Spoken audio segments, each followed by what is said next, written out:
Greetings from across the world. We are the St. Michael's and St. George's Marimba Band, all the way in South Africa in Makhanda. This performance will be opening the Teacher Tech Summit. We want to say a huge thank you and gratitude to all the schools and teachers for putting our children first. Hope you enjoy. Thank you.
Temperature rise will bring widespread devastation and unprecedented extreme weather. New coronavirus cases emerge across the country. Obesity rates have more than doubled in kids. Cape Town is running out of water.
One university in the United States conducted a study in Africa, and they said that we have over 100 years to catch up with the rest of the world. We realized that our public school teachers needed huge upskilling. The main question is, could it be done by just starting from the basics?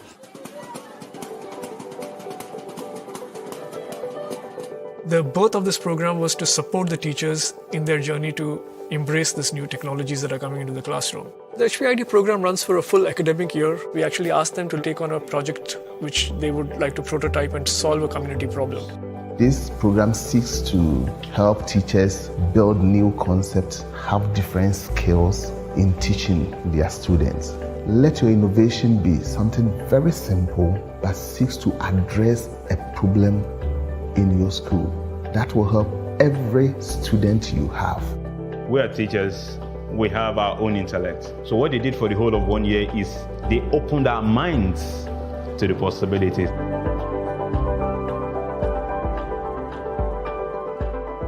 Teachers recognize that they can be change makers in their classroom. When you have the framework, you can do anything.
Welcome to today's Transforming Education in Africa Summit. Vonga, you have to unmute. Sorry. Go for it. Welcome everyone to the first ever Transforming Education in Africa Summit, co-hosted by Teach for All and T4 and supported by HP. My name is Vongai Nyahundri and I'm Head of Region for Africa and Chief Network Officer at Teach for All, a growing network of 60 plus independent organizations across the world with a shared mission to ensure that every child reaches their full potential. We are incredibly thrilled to have you all join us from across Africa and beyond for what will be an exciting, thought-provoking, and hopefully inspiring 2 hours. We are indebted by alarming statistics from mainstream media about the state of education in sub-Saharan Africa. How nearly 9 in 10 children are unable to read and understand simple text by the age of 10. How the region has the lowest participation rates in tertiary education across regions of the world. Nevertheless, there is often an overlooked narrative beneath these alarming figures of change makers and leaders innovating and paving inroads to transforming the future generations of African youth. We know the solutions do not lie in one group, but a good place to start is having conversations and hearing from change makers who are thinking and working outside the box in addressing educational inequities. The African Education Medal has showed that this kind of leadership cuts across board and includes teachers, head of schools, education officers, parents, community leaders, students, you name it. During the course of this summit today, you will have an opportunity to hear from our keynote speaker and winner of the African Education Medal, presentations from 4 extraordinary leaders, as well as a panel session around innovations in education. We invite you all to engage with our speakers and with each other by sharing comments and questions in the chats. Again, we're so excited to having you. On that note, thank you for being here, and I'll hand over to my co-host, Vikas Porter. Thank you, Vongai, and welcome everyone to this morning's Transforming Education in Africa Summit. I'm truly excited to be here with Vongai, a cherished partner for many of us, actually, and not just for T4. Teach for All does an incredible job and a service to education in making sure that we capture the best and brightest talent and we mold them into leaders that serve the education sector the world over. And Vongai especially looks after the Africa region, which is why I've asked her to co-host this with me. Good morning, like I said, everyone. There's so many ways that we could take this conversation, but what I've learned about change and about telling a story is always to be upbeat and positive, and believe that you can be the change. And therefore, for today's Transforming Education Africa Summit, I want to suggest a social media tweet or message, and that message I want us to all focus on, because it all comes down to this. This is the thing I've learned. You have to believe that you are the change. So let's go out and use our social media channels and use I am the change as the message, and these two hashtags, Transforming Education, and it's a bit clunky, but TEIAS23. And we want to make sure that everyone understands that change is possible, and that every single person that has registered over here is the change. And that's the most important thing that we want to actually spell out through today's summit. These are not just prolific people who are coming to speak to us, but they're trying to inspire us and try to galvanize into taking action like they have. It's not necessarily that their way is the only way, obviously, but we're all engaged in one way or the other in education, and we have to believe. If we don't believe, no one else will. And so as agents of change, I think it's very important to do that. So once again, we really appreciate you participating in this summit. Secondly, no event really be possible without the financial support of partners like HP as an example. I want to say thank you to HP in particular for enabling us to actually have the Africa Educational Medal, as well as being part of this summit, and for everything that they do in education in Africa, which we're very grateful to you about. Your perspectives on innovation and your commitment to the professional learning of teachers is outstanding, and so for that, I really thank you. We should also have a look at where everyone is actually viewing from, Vongai. Whilst this may be the Transforming Education in Africa Summit, you'll be pleased to know that there's a humongous amount of interest from around the world for this event, which is amazing, right? Yes. We've had thousands of people actually sign up, and I'm going to flash some of the comments, and so that we can see. But if you're watching on Facebook in particular, I need you to go to streamyard.com/Facebook, so that we can actually see when I flash people's names on that it is who you are, and show your profile pic, which I'll give you an example about in a second. So here we have some comments, which I just want to show you, which would make a big difference if we knew who you were, because it does bother me a lot. So here we have someone saying Assalamu alaikum from Uganda. Well, we don't know who you are, but thank you so much. Walaikum salam. Likewise, you put this emoji, we don't know who you are. So please go to streamyard.com/Facebook and give us permission to see where you're from. So here we have some great examples. Forgive me because of the script I can't pronounce, but hello from Macedonia. Thank you so much for joining us. Here is someone watching on LinkedIn, Lukoye Kedogo, wonderful team from the Jody Foundation in Kenya. On YouTube, Adamson is watching from Lagos. What an amazing city. But Vongai, what I'm really excited about is places all over the world. So look at this, from Cebu in the Philippines, Gloria is joining us today.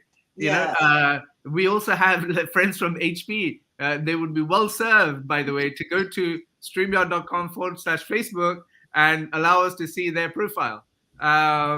Melvin Preister says, would love to be a part. Well, you are, sir. Welcome. You're now world famous.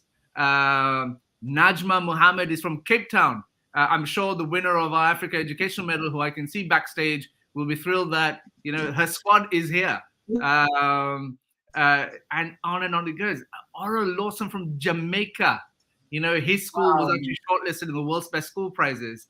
We really appreciate this message. We'd love to see you. Hello to Africa from Serbia. This is solidarity. Thank you so much. Again, principal. This is Abhilasha Singh from Shining Star International School. Good afternoon from Abu Dhabi. Fantastic. Vangai, Indonesia. Wow. North Maluku, Indonesia. Phenomenal. I think this is really looking good, right? We also shouldn't. It's only global event. This is incredible. Yeah, it's truly global, and everyone's interested as to what's happening in Africa. That's amazing, right? And that's exactly right. Alejandra is a country ambassador for T4. She, what time is it in Argentina, Alejandra? It must be really early. It's like 9 o'clock in the UK, 10 o'clock in West Africa. It must be 6 a.m. This shows commitment. Thank you so much. Very grateful for you to be here. Khaled Hamid is saying, thank you for your support for this global event for Africa. Now, this country has gone through a very tough time. Hello from Syria. We really appreciate you joining, and please know that you have our support for all the relief that the world is trying to provide to Syria and Turkey for the victims of the earthquake. But really appreciate you joining. This is what Abhilasha says. Hi, friend from Syria, you are in our prayers. Absolutely. That's exactly right. Here we have, we have someone of incredible fame here, Vangai. I'm so excited that Maggie McDonnell is here. Yes, Maggie is the winner of probably the most prestigious teaching prize that there is. And she, I know right now, is in Tanzania with her husband. Maggie, welcome.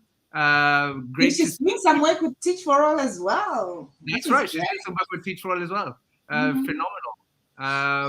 And so we will come back to this, but look at this: Nigeria, live Uganda. Check this out, live from Libya. Amazing. I don't know who you are, but this is what I mean. Let the motto, teachers are the change makers, have a ripple effect. It's our duty today, before ever, to educate our students on all the peace values so they can be empathic towards all global issues. Absolutely. But we don't know who you are, so we can't mention you.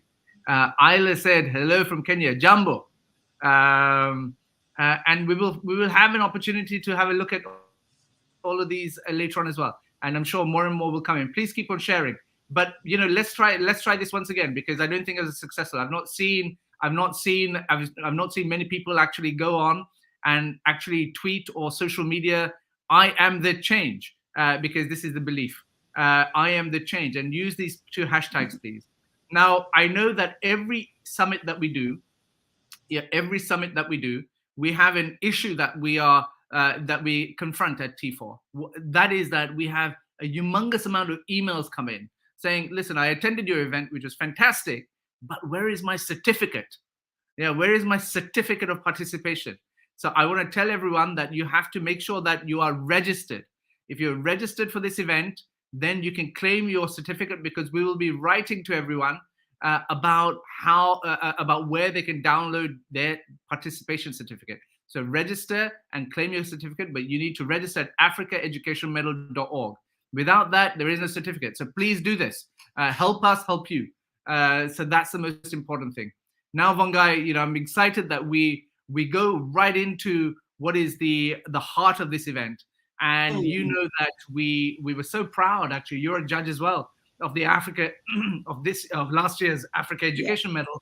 And what we were so pleased with was just the take up that we had, the celebration that we had, and the confidence and the pride that everyone reposed in our winner.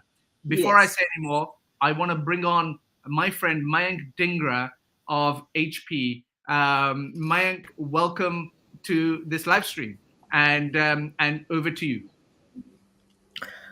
Thank you, Vikas. Such a pleasure to be here today. I wanted to say good morning and good afternoon, but I've realized I also need to add good evening here, because you've got folks from every part of the globe So good morning, good afternoon, and good evening to our over few thousand, I hope, visitors and attendees to the conference today. Vikas, you talked about, some of the nature-driven calamities that we are experiencing right now in Syria and Turkey. We've also had man-made issues in other parts of the world. And I thought it's a good time to recognize the teachers who are in these countries and are still making sure that the academic year is kept alive, the outcomes are kept alive for the students. So today I just wanted to thank all the teachers who are here on this platform for their tireless work for their students and for the children in their care.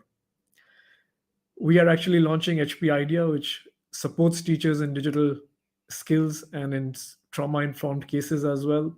And we have launched that in Ukraine a few months ago, and we're launching that in Turkey on Monday. And this is on top of a few other cohorts that we have launched in the last few weeks, including Namibia and Kazakhstan and South Africa. We will also be launching our 25th cohort in Angola later this month. So, I think it is on all of us to help teachers become the change that we are asking them to be. And I'm glad that you are able to provide this platform and do this. But coming back to, of course, Professor Mamokgethi Phakeng, who needs actually no introduction. But just in case you've been living under a rock or missing on planet Earth for a few months, let me acquaint you with this absolutely inspirational academic. Professor Mamokgethi is the Vice Chancellor of the University of Cape Town. She was named the winner of the inaugural Africa Education Medal, which was launched by T4 and HP in collaboration with Intel and Microsoft in 2022. Growing up in rural and township South Africa during apartheid, she became the first Black female South African to achieve a PhD in mathematics in 2002, and she is determined not to be the last. In the 2 decades since, she has published more than 80 research papers and 5 edited volumes that continue to shape mathematics education in classrooms across Africa and far beyond. Her research focuses on language practices in multilingual mathematics classrooms and has proved influential in post-colonial Africa and post-apartheid South Africa in particular. Professor Mamokgethi is determined to help others overcome adversity, and in 2004 founded the Adopt a Learner Foundation, providing financial support to learners like herself from township and rural areas. But before we bring the professor on stage, let me remind you of our huge fan base, which includes people who are celebrities across the globe, and in particular Oprah Winfrey herself. So enjoy this short video from her before we have the professor join us on stage.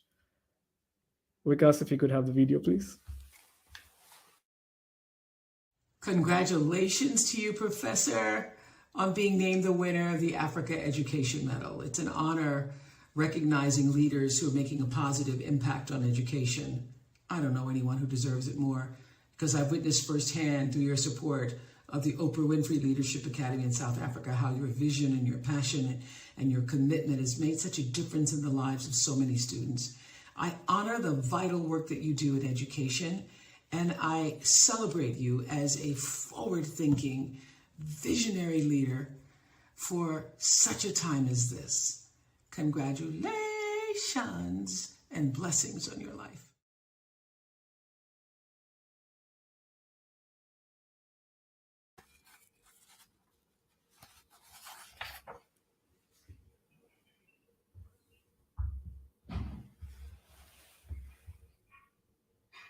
Professor Phakeng, welcome to the Transforming Education in Africa Summit. You are our inaugural winner.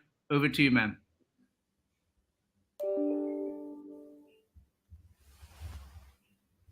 You're muted.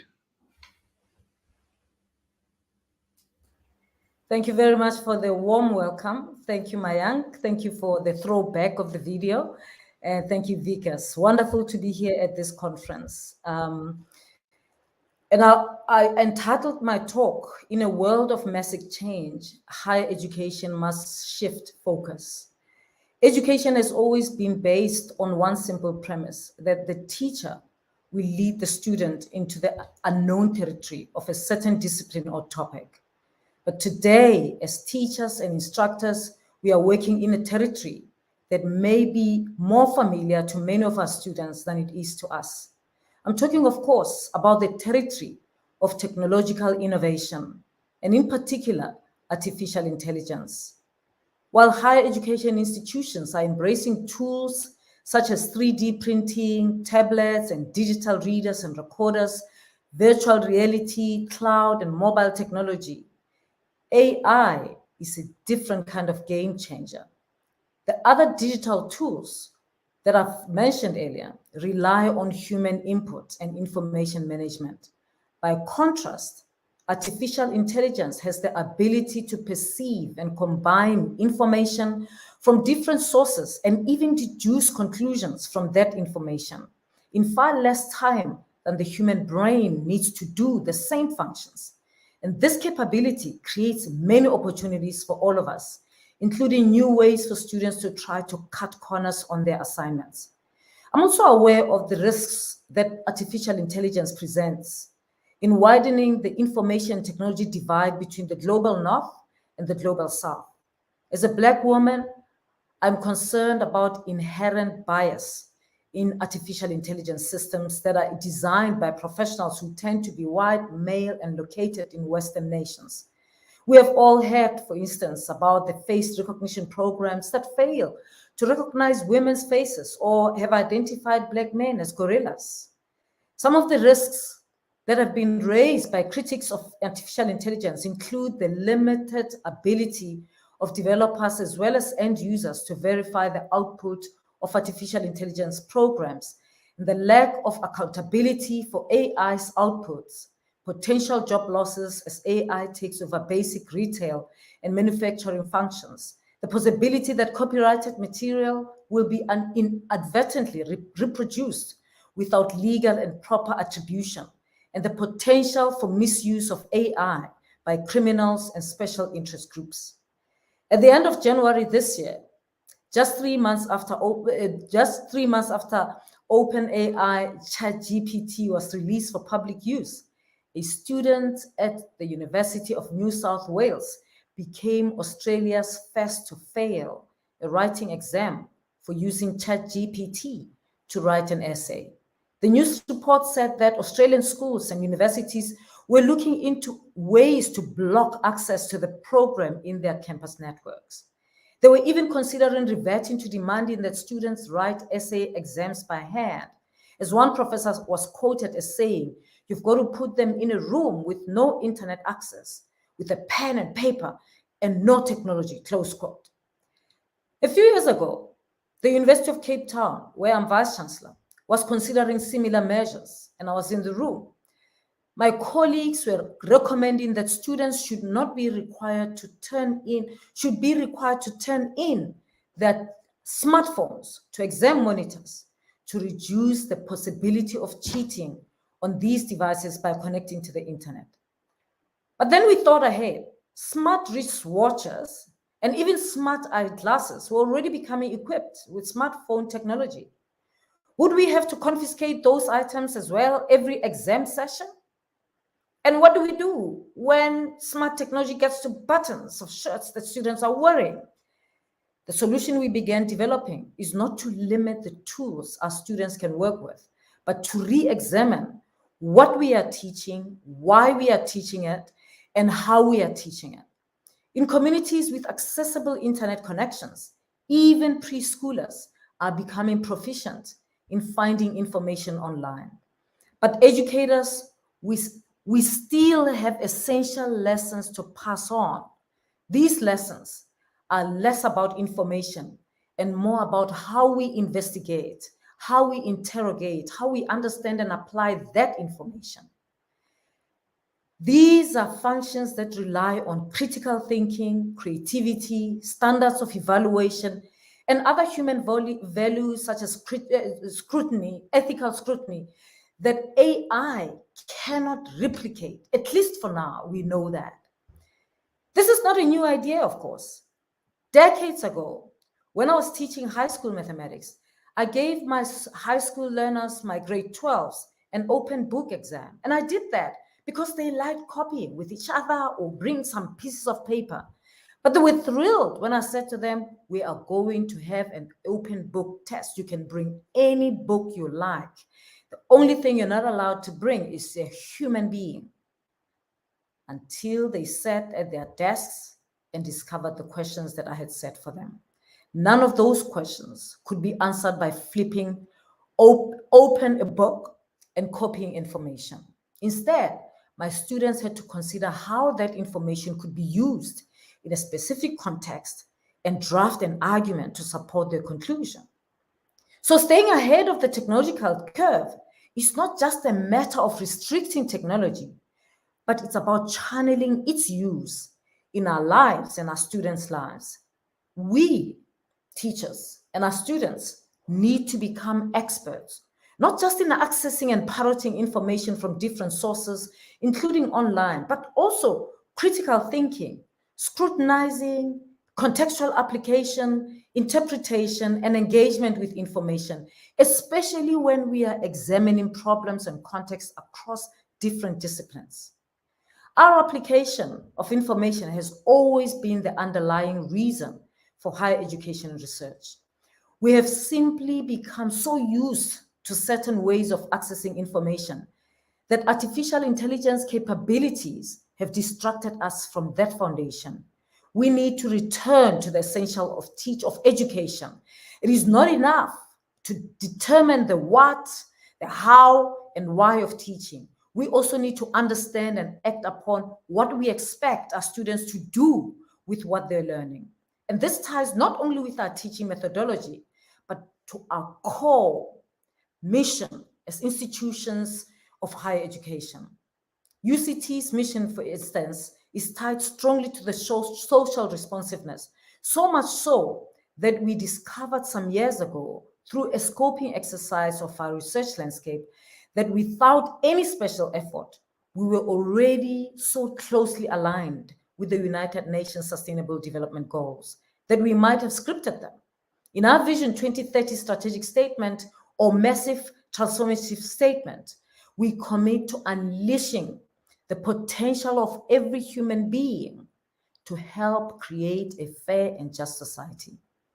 To achieve these ambitious goals, we need not only information, but also understanding the appropriate context for using that information. That context may include ethics, social and cultural factors, gender, culture, race, language, economics, health issues, areas that can help to define the usefulness of our information and point us to possible gaps in our knowledge. We need to be able to engage critically with that information because we all know that there is plenty of false information circulating around the world, especially online. And ChatGPT has already been found to have some difficulty identifying misinformation. We need to apply the critical thinking, even to established facts, because it is not easy for academics or teachers in one part of the world to overlook the context of knowledge in other places and cultures. There is no evidence that ChatGPT will be any better at taking context into account. So we need to understand the intersectionality of the various problems we need to solve, whether they involve climate change, poverty and inequality, gender-based violence, healthcare, or any other use. We need to know how to work in teams, how to lead one another into creative ways of approaching the information we have at hand, and how to glean new information that is used for our project. We need to know how to ask questions, how to analyze unexpected consequences and errors in how we apply information. We need to learn how to learn from every new situation. We need to educate our students to understand that information is not a one-size-fits-all commodity. It is only useful when we apply it intelligently, critically, and with intent. In other words, we need to teach values, a value system that we and our students can use to put information into a framework that is truly useful to humanity and our environment. After all, information on its own is just a set of facts. It gains its value from the way we apply it. Being the change that we are as teachers, we need to understand that values are important. The knowledge, the information that we have gains its value from how we apply it. Thank you very much. I look forward to the conversation. Professor Mamokgethi, as always, hugely inspirational. Thank you so much. We are grateful for you for giving the keynote speech at this summit. You are somebody who has dedicated your life to transforming education. And, coincidentally, this is also today the UN mandated day for women and girls in science. So from your own story and from your experience, what would be your advice to all the girls listening in today who are hoping to create a career in a STEM field? The first advice I would give is that dream big. Don't be limited by where you are. Your past doesn't determine your future. So your dreams are important. How big you dream, you don't even have to tell anyone, but you have to keep your dreams, make them big, and keep working on them one step at a time. Don't worry about what people say, what you don't have. Just keep focused on achieving your dreams one step at a time and grab every opportunity that comes to you. We get so many opportunities. Sometimes opportunities come in the form of challenges, but there are opportunities anyway. Grab them, learn from them, and run with the challenge and see what happens. I have learned that from experience, and it's brought me where I am today. That's just fantastic advice. I think, like you said, you take the first step and the path opens in front of you. So it's really about taking that first step. And I think then, destiny will also support you. Absolutely. Education is a cause which is close to our hearts at HP as well. And as a tech company, what do you see as the role that tech can play in transforming, education in Africa? Technology is key in transforming education in Africa. There are so many schools that don't have qualified teachers. And if you provide hardware, there are so many resources online that many schools can use. A good example is that we at UCT opened a UCT online high school.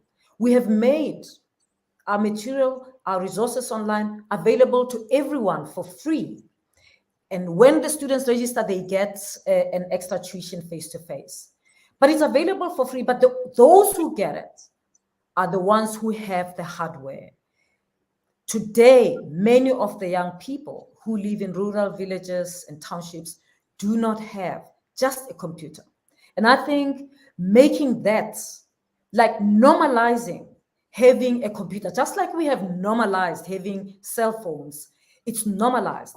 Having a tablet or a computer or laptop would help, is the first step that HP can do.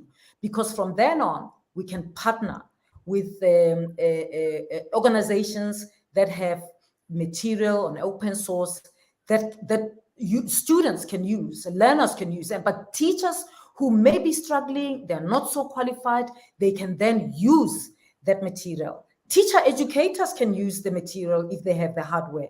They can work with other teachers who need assistance from them. So I think HP can come to the party in that way. I work at university and we take the top students in the continent. I was welcoming students from other countries to UCT just during this week. And I welcome students from 88 different countries, the majority of them being from Africa. And our biggest challenge with students, both from South Africa and from elsewhere on the continent who are from poor families, is that they are smart, they are capable, but many of them have never owned a computer or a laptop. And so when we do orientation, we take them to the lab, to the computer lab, and get them used to it. And then, of course, we've tried to have a program of laptops to give first years laptops. But of course, it's very expensive. Universities can't afford that. And universities need to partner with companies like HP so that first years get laptops. But if you think about it, if you know, we normalize having just a laptop at high school, at primary school, they will come to university already with it. Just like children from affluent families do, they come already with a laptop. It's normalized to have it. Actually, they're surprised that you don't have it. It's the new notebook and pen. And that's what we need to do to transform education, because once they're there, the future needs them to understand what's online, how can they grow in using it. So that's one little way in which the HP can contribute. You are, absolutely spot on, Professor. When you say that we need to normalize having a PC, I think, that is what we've been trying to aim for the last 2 years within Africa, because we've, as you have said, realized that, it's normal to have a phone, but not normal to have a PC.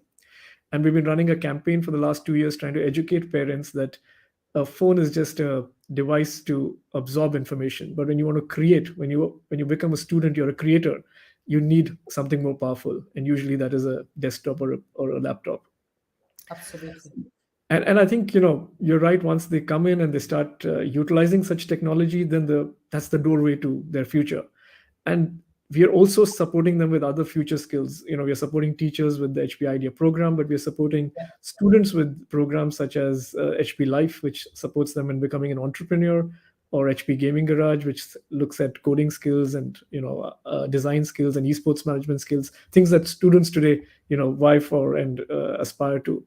So absolutely, as tech companies, I think we have a purpose, and we have actually articulated that purpose by saying that we are going to enable better learning outcomes for 100 million people by 25, and actually accelerate digital equity for 150 million people by 2030.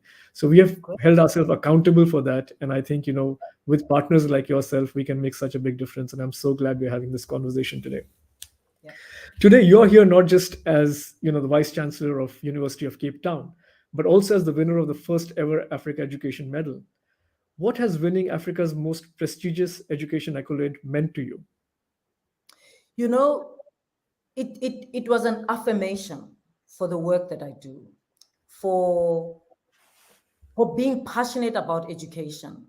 And affirmation is important. You go on doing the work, you educate young people online, you do all of this, and affirmation. So I felt affirmed.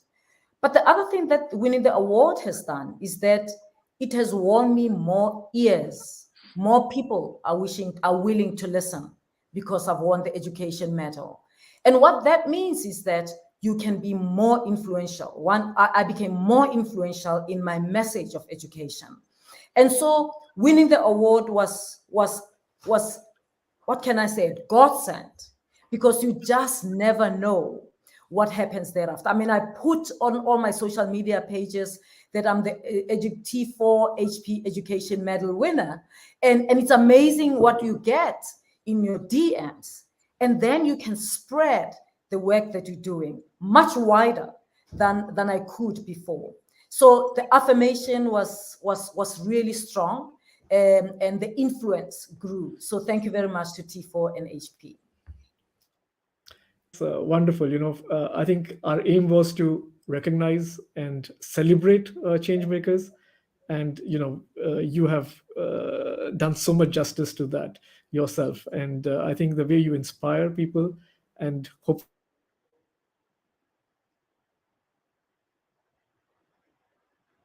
of the program. Now, if you had one message of advice or encouragement to change makers like yourself across the continent who want to transform education, what would that be? I mean, I want to encourage change makers around the continent that, when you're a change maker, it's good to be a change maker. It's nice to say I'm a change maker, but actually being a change maker can be very hard because you're breaking boundaries, you disrupt spaces, and it can be very hard. And I want to say to you, as you go on with change making, don't ever be discouraged when you're disrupting with the work that you do, or you're breaking ground and it's hard. Remember that someone must break the ground, and it's a change maker who must break the ground. And it's tough to break the ground, but you're creating a path for other people. Don't worry if it's challenges. It's a step up because you're learning, you're growing. I think it's great to be a change maker, but it's a huge challenge. We never talk about that challenge of being a change maker. And sometimes you disrupt and make a change, and you have to move on and go and disrupt elsewhere and make a change. And people will stay on, will hold on to what you have brought into the space. So I encourage you, if you're a change maker, I want you to consider, entering for the Africa Education Medal 2023. Change makers from across our continent, I encourage you to apply. Visit the T4 website and start your nominations today to apply, or nominate someone else who you think deserves to run for this recognition, because it's important. As I said, affirmation is important. You can't just run and not have affirmation. And winning the Africa Education Medal 2022 gave me that global platform to advocate for the work that I do. And it will do the same for anyone out there who's passionate about education and doing important work on our continent. Thank you so much for that. I think, I couldn't have said it better. So just as, a final information to all our audience, the application deadline is April 13th. So very much like the professor mentioned, you need to apply now, apply today, or, nominate somebody else. As long as you want to see every child's potential in Africa fulfilled, I think, you have the potential to make that change. But again, remember that change is hard work. I like to say that the difference between creativity and innovation is that everybody can be creative, but not everybody can be innovative, because creativity plus hard work is innovation. So if you have that ability to bring creativity plus hard work and be a true disruptor, then come and nominate yourself for the program, or nominate somebody who you have seen make that difference. So thank you so much again, Professor Mamokgethi. Always a pleasure talking to you. There is never a time when I talk to you that I don't learn something new. So thank you for inspiring. Thank you for being who you are. And thank you for being a change maker at the heart of Africa. Back to you, Thank you very much. Thank you very much, Mayank. Thank you to HP. Thank you to T4. Thank you for the work that you do. I mean, I'm looking at the comments, the interaction. It's fantastic. And it's good that education has got this kind of platform. We need to make it bigger. Thank you. Professor Phakeng, Mayank, thank you so much. I bring Vangai onto the screen as my co-host from Teach for All and the amazing work that they do. Vangai, you heard Professor Phakeng give this incredible remarks. What do you have to say to her? I just want to say you are so incredible. There are so many things that... You listen to me. Sorry, the guys are working from home. Wonderful sound. Wonderful yes, sound. Exactly. You see, he'll come to Cape Town University one day. Yes. So I just want to... Okay, just give me 2 minutes. Okay. The future graduate is making noise. The future UCT graduate is making noise at the back. Yeah. No, but thank you so much. Everything that you said was just so spot on. And I've really appreciated the passion that you brought. I think there's one thing in particular that you said, you talked about, you said, don't dream big.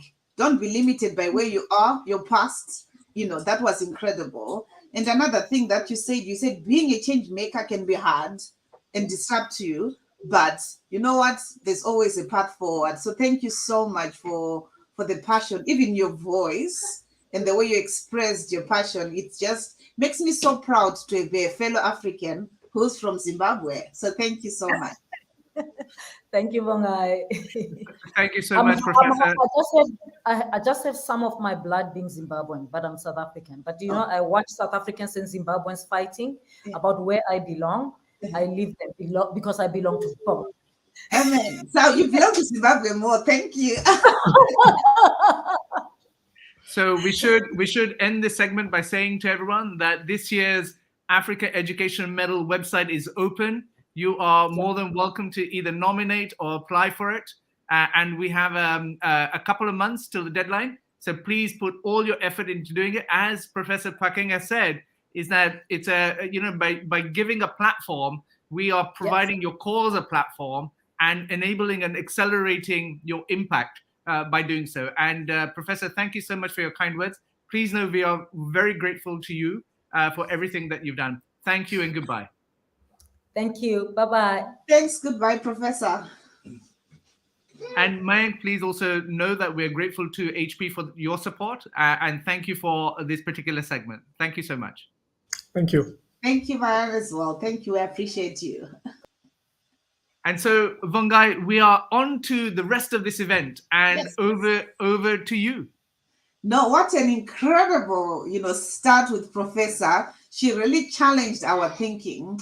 So on that note now, I want to introduce you to Henry, because we are going to hear stories of how he has been able to shift things in Africa. So Henry is a Teach for Nigeria alum, and is also the founder of a nonprofit called Sharing Lives Africa, as well as a consultant for education-based enterprise in Kenya and Nigeria.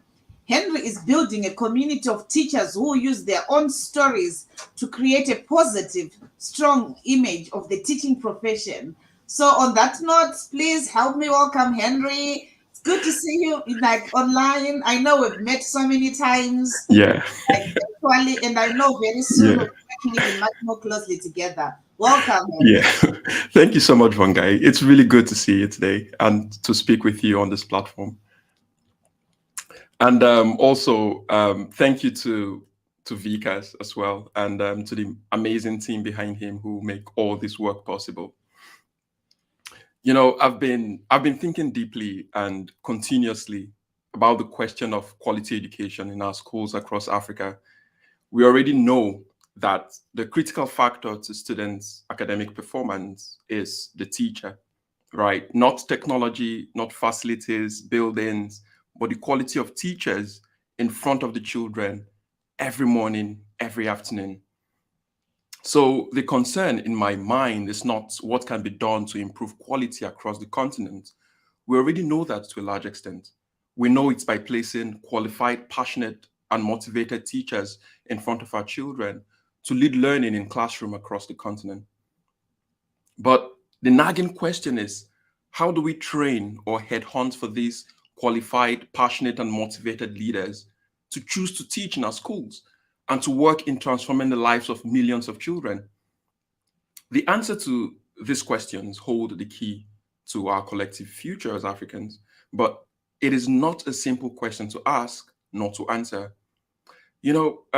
I was speaking with a few students studying education as courses in our universities in Nigeria, and one of them said to me, he said, "Henry, I'm a student of education in the university, but whenever we're in class with other students from other courses, there is a way we are treated. They look down on education students as people only wasting their time and resources in school.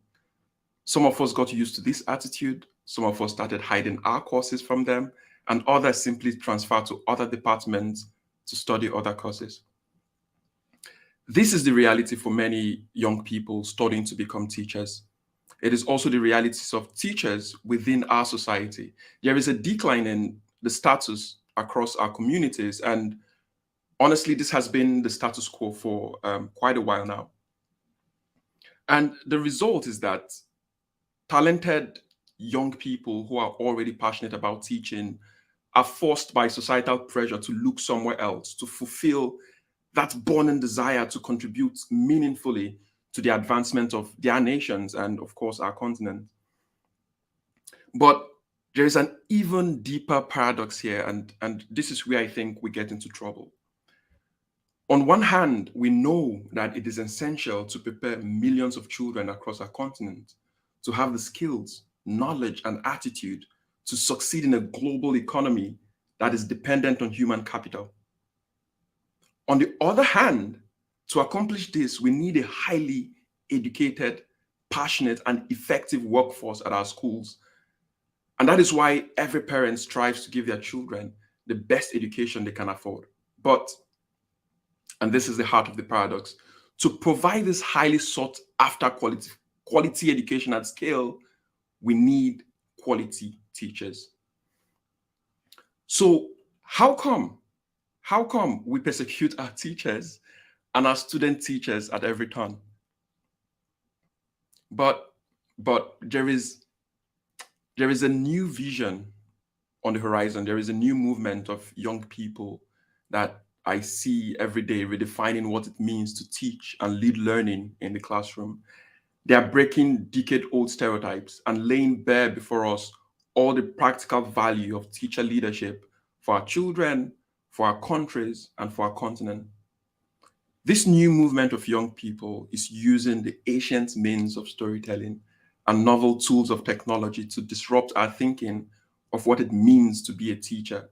You will see them on LinkedIn, Instagram, Facebook, Twitter, telling stories about their reasons for teaching, about their reasons for being a teacher. They tell stories of the transformational change happening in the lives of their students, academic improvements, behavioral changes, leadership development. They also share the challenges they face every day that threaten to limit them and the students, you know, the lack of resources in the classroom, poverty within the communities, and the absence of basic infrastructure such as electricity or even a desk. But it's almost like we're in those classrooms and we experience these young people break through these limitations one after the other, day after day, and together with their students, create results that inspire us all and leave us in awe of the power of young people to transform the world. I see these news stories spreading from Nigeria, Ghana, Uganda, South Africa, Kenya, Zimbabwe, Liberia, Gambia. You can easily see these powerful narratives gaining influence through, especially through the fellows of Teach for All partner networks who are leading this charge. But something else is happening as well.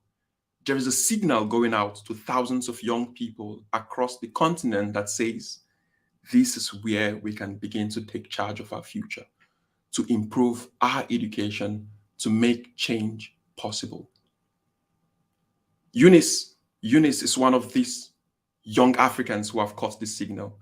After graduating from school as an educator, she got a job as an administrative assistant at a federal university in northern Nigeria. She was excited by this job opportunity, but her heart was still in education. Her heart was still in teaching. After catching this signal, she walked up to her boss, told him about her passion, and asked to be transferred to the university-owned secondary school as a teacher. In spite of the message about the status of teachers in society, she said these words to me: this is where I want to be now. This is what I want to do. This is the revolution happening in the education sector, driven by stories, driven by young people. It is organic and happening at the grassroots. Young educators own the narrative of being a teacher and are redefining the landscape for other young people to come in and take charge. But there is a lot the government, policymakers, and influential institutions can learn here. And importantly, there is so much more they can do to strengthen teaching practice and support teachers. But that will be a whole different conversation for next time. Thank you for listening. Well, thank you, Henry, for your comments and for your talk.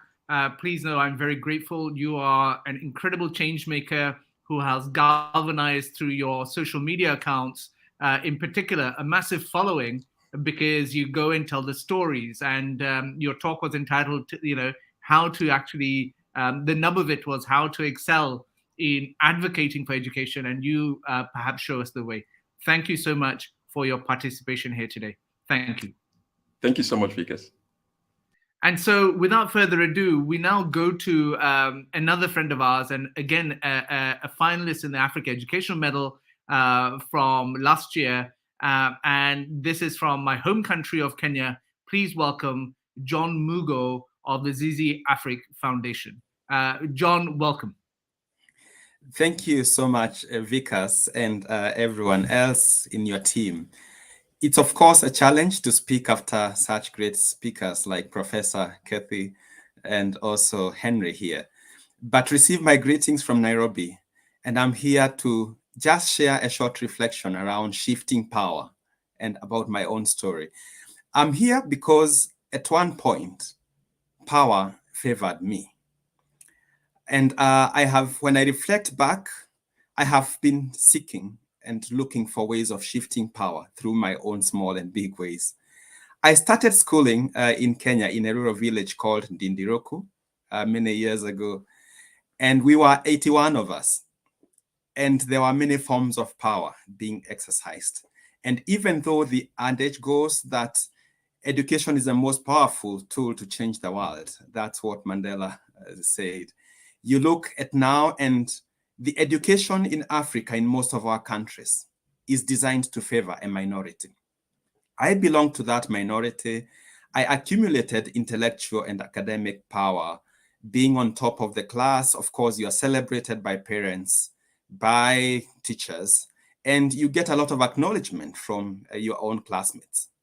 But then this education that only favored a few, other children would experiment with other forms of powers that were accessible to them, like the physical power, those that were more courageous, those that were physically built, bullied us.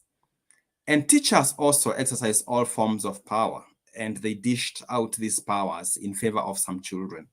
Caning and corporal punishment was the order of the day, and many children dropped out of school because they wouldn't cope. They were segregated and thrown out by power. And at grade 6, when I reflected back the other day, I realized that I formed this 6:30 a.m. club because teachers who failed, children who failed homework would be beaten. And you would be, if you are given 30 problems to solve for homework, you failed 20, you are caned 20 times. And so the 6:30 a.m. club was my own way as a child to disrupt power, giving my exercise book where I did homework to other children to copy. And then the teachers had no one to beat. I left the university more than a decade and a half ago to come and look for ways of disrupting the forms of power that now have led to inequitable education that disfavor so many of our children. In Kenya today, basic education is free at both primary and secondary. But when you look at some geographies, some places like Mandera and Wajir, the northeast of Kenya, only less than half of girls are accessing education. Nationally, around a third of our children, slightly more than a third, are learning at the grade level. But this, in some places like Wajir, less than 10% of children are learning at the grade level, and many of them have no access to teachers. When you look at the overall picture, progression now from primary to secondary is at around 98%, and government has done immense work in terms of getting children to transit from primary to secondary. And while this is at 98%, in some parts of the country, like Marsabit, only around half of children are transiting. And so the national averages can mask a lot of inequities. And I've been trying to use research and evidence to unearth these inequities and use evidence to resolve some of the most complex issues in education.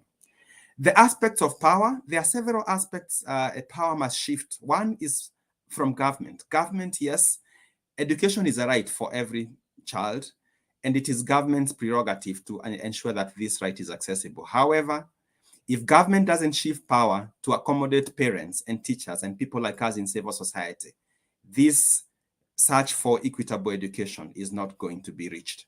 Power must shift from schools and teachers to communities and parents and homes. We know that parents and communities invest heavily in education. And unless if schools collapse the walls, to embrace parents and to embrace communities as critical part of them and core of the school's business, we are not going to succeed. Funders are giving us money to implement projects and programs across Africa, and we have thousands of civil society organizations like Zizi Afrique that are trying to make change. But funders must also realize that while they have money and they bring us that money to make change, we also don't come with nothing. You know, we have also something that we contribute, our own experience, our own connections, our own selves. And so this, if we have to make impact with the investments we are making, then this power must also shift so that we all see ourselves as collaborators in the journey to impact. But even ourselves are not innocent. Many civil society organizations look down upon the children and youth and parents and communities that we serve.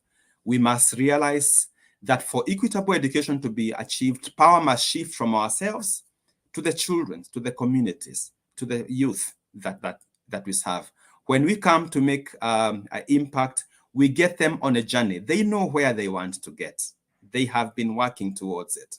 And so ours is to accompany them on their journey and to get them to where they want to get to. Power is sweet, and the natural tendency is to protect the power that we hold. However, many of our countries in Africa have made very, very slow progress since independence. The countries that have made more progress to bridge equity and achieve better inclusion are those that have understood power and shared it. To ensure that all children learn at grade level, that all parents participate, and that our interventions in civil society make impact, all of us, government, funders, civil society, the private sector, must shift power to where we want to see impact. I invite all of you today, and it's such a pleasure, to learn with me about how to shift power. And it's like I'm still looking for my lost classmates, the millions of children in Africa, the generation that we have lost through an education for the minority. We owe it to our children in Africa and to our future. Thank you so, so much. Wow, that was incredibly powerful. Thank you so much. I particularly loved how you talked about power has to shift. And also that, you know what, when people or donors come into this space, it's not that you don't have anything, but you've got so much, like the intellectual capacity, etc.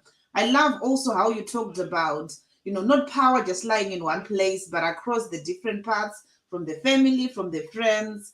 And last of all, I loved how you talked about acknowledging that at one point you benefited or power favored you at some point.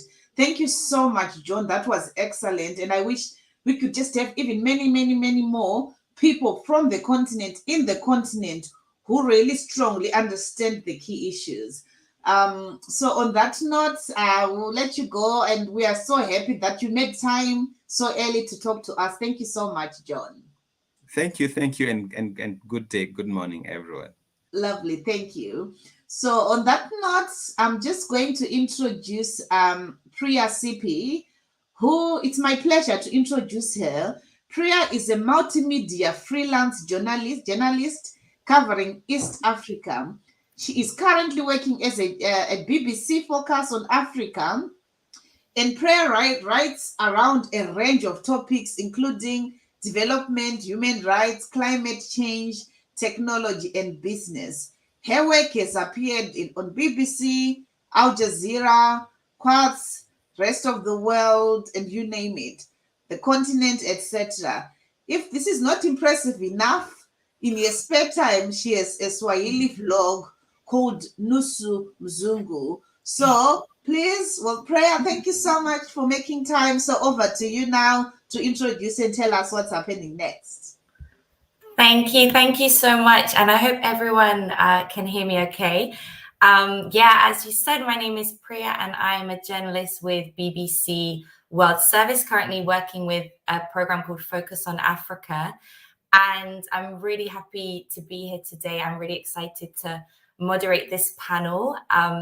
So I'm just going to introduce our speakers. We have an amazing panel of esteemed speakers.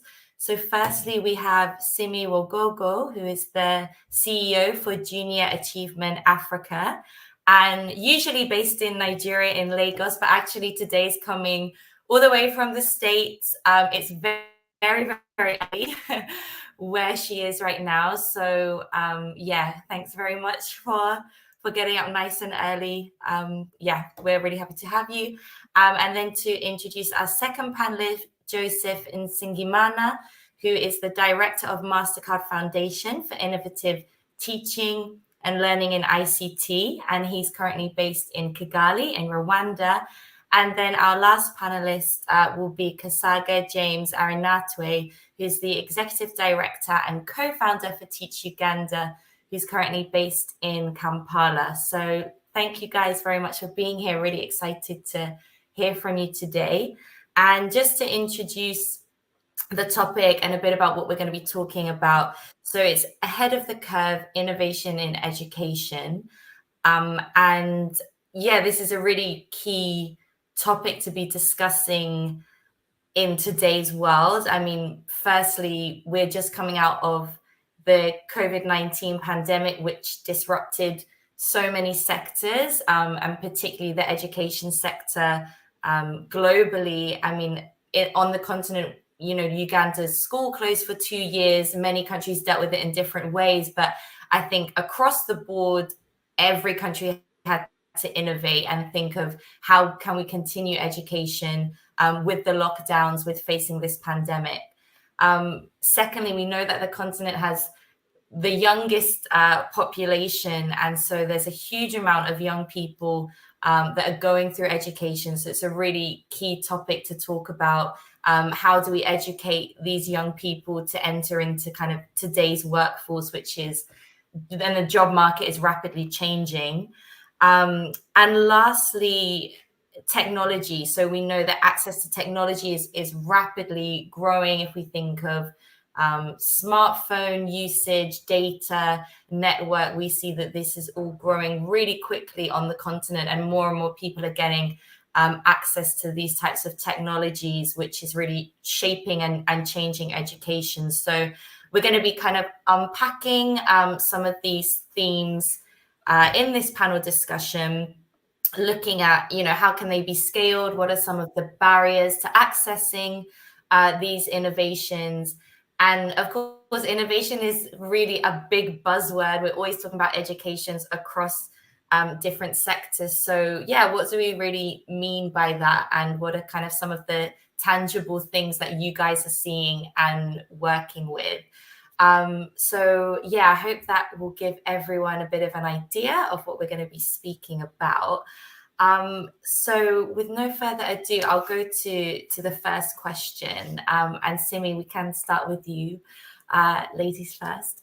And yeah, basically, I guess we could start with the COVID-19 pandemic. So yeah, as I said before, this really disrupted the education sector worldwide and across the African continent as well. And just wondering what you think, what did you see happen throughout COVID? What innovations did you personally see? And now that we're coming out of the pandemic, how do we keep that momentum going to keep those innovations up? Okay, thank you very much. First of all, can you hear me okay? Just checking. Loud and clear, yes. All right. Thank you for having me.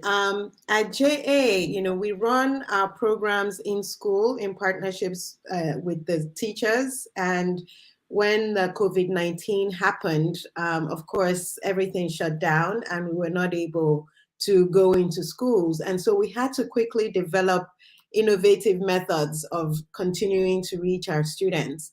Of course, the typical thing to do was to go online and digitize programs, develop them digitally, but we were also serving a population that was not, you know, primarily online. Majority of them didn't have access to the internet. And so we had to think about other ways to reach them, even as we continue to work with the governments to provide more access. And so we had to really rely on TV and radio. And one of the things that I was excited about was that our member countries started thinking about different ways to reach their students through podcasts, through TV, through radio. And a program that we developed actually ended up using some of our students from our programs who came together, you know, formed a clubhouse and started developing a TV series that were, you know, to week. which is really exciting because it actually enabled us to go beyond just the TV stations in country, but to put it on YouTube and go exponentially beyond our usual reach.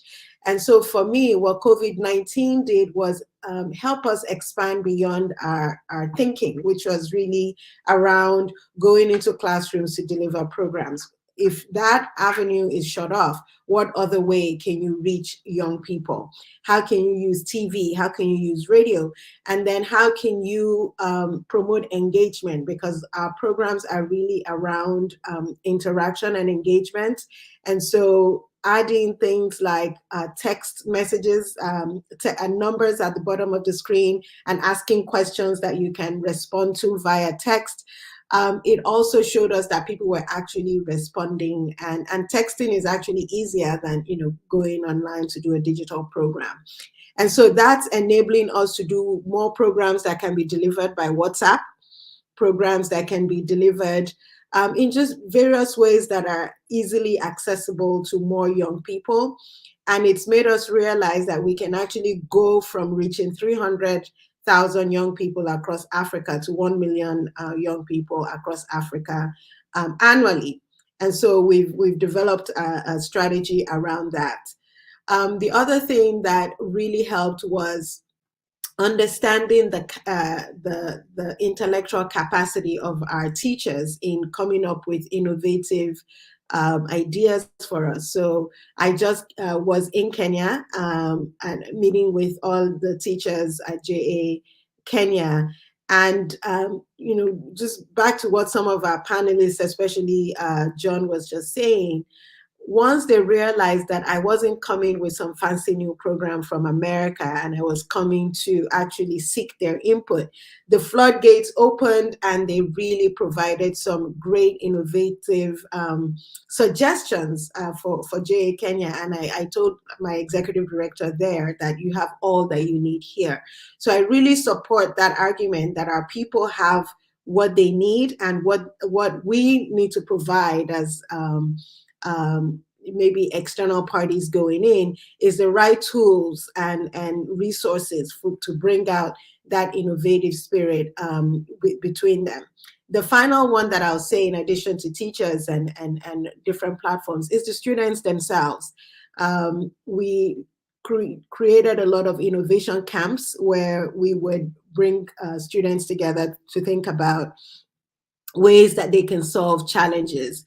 And we got some mind-blowing results from the students themselves. I mean, a group of girls in Abuja, who came up with a website where they could help their parents sell the products that was rotting on the farms. And they got all the, we call them Okada drivers in Nigeria, these bikes who provide transportation for poor people around the world, around the country. They got them to become their delivery drivers. And they created a website and an app and started selling their products through these Okada riders to different homes.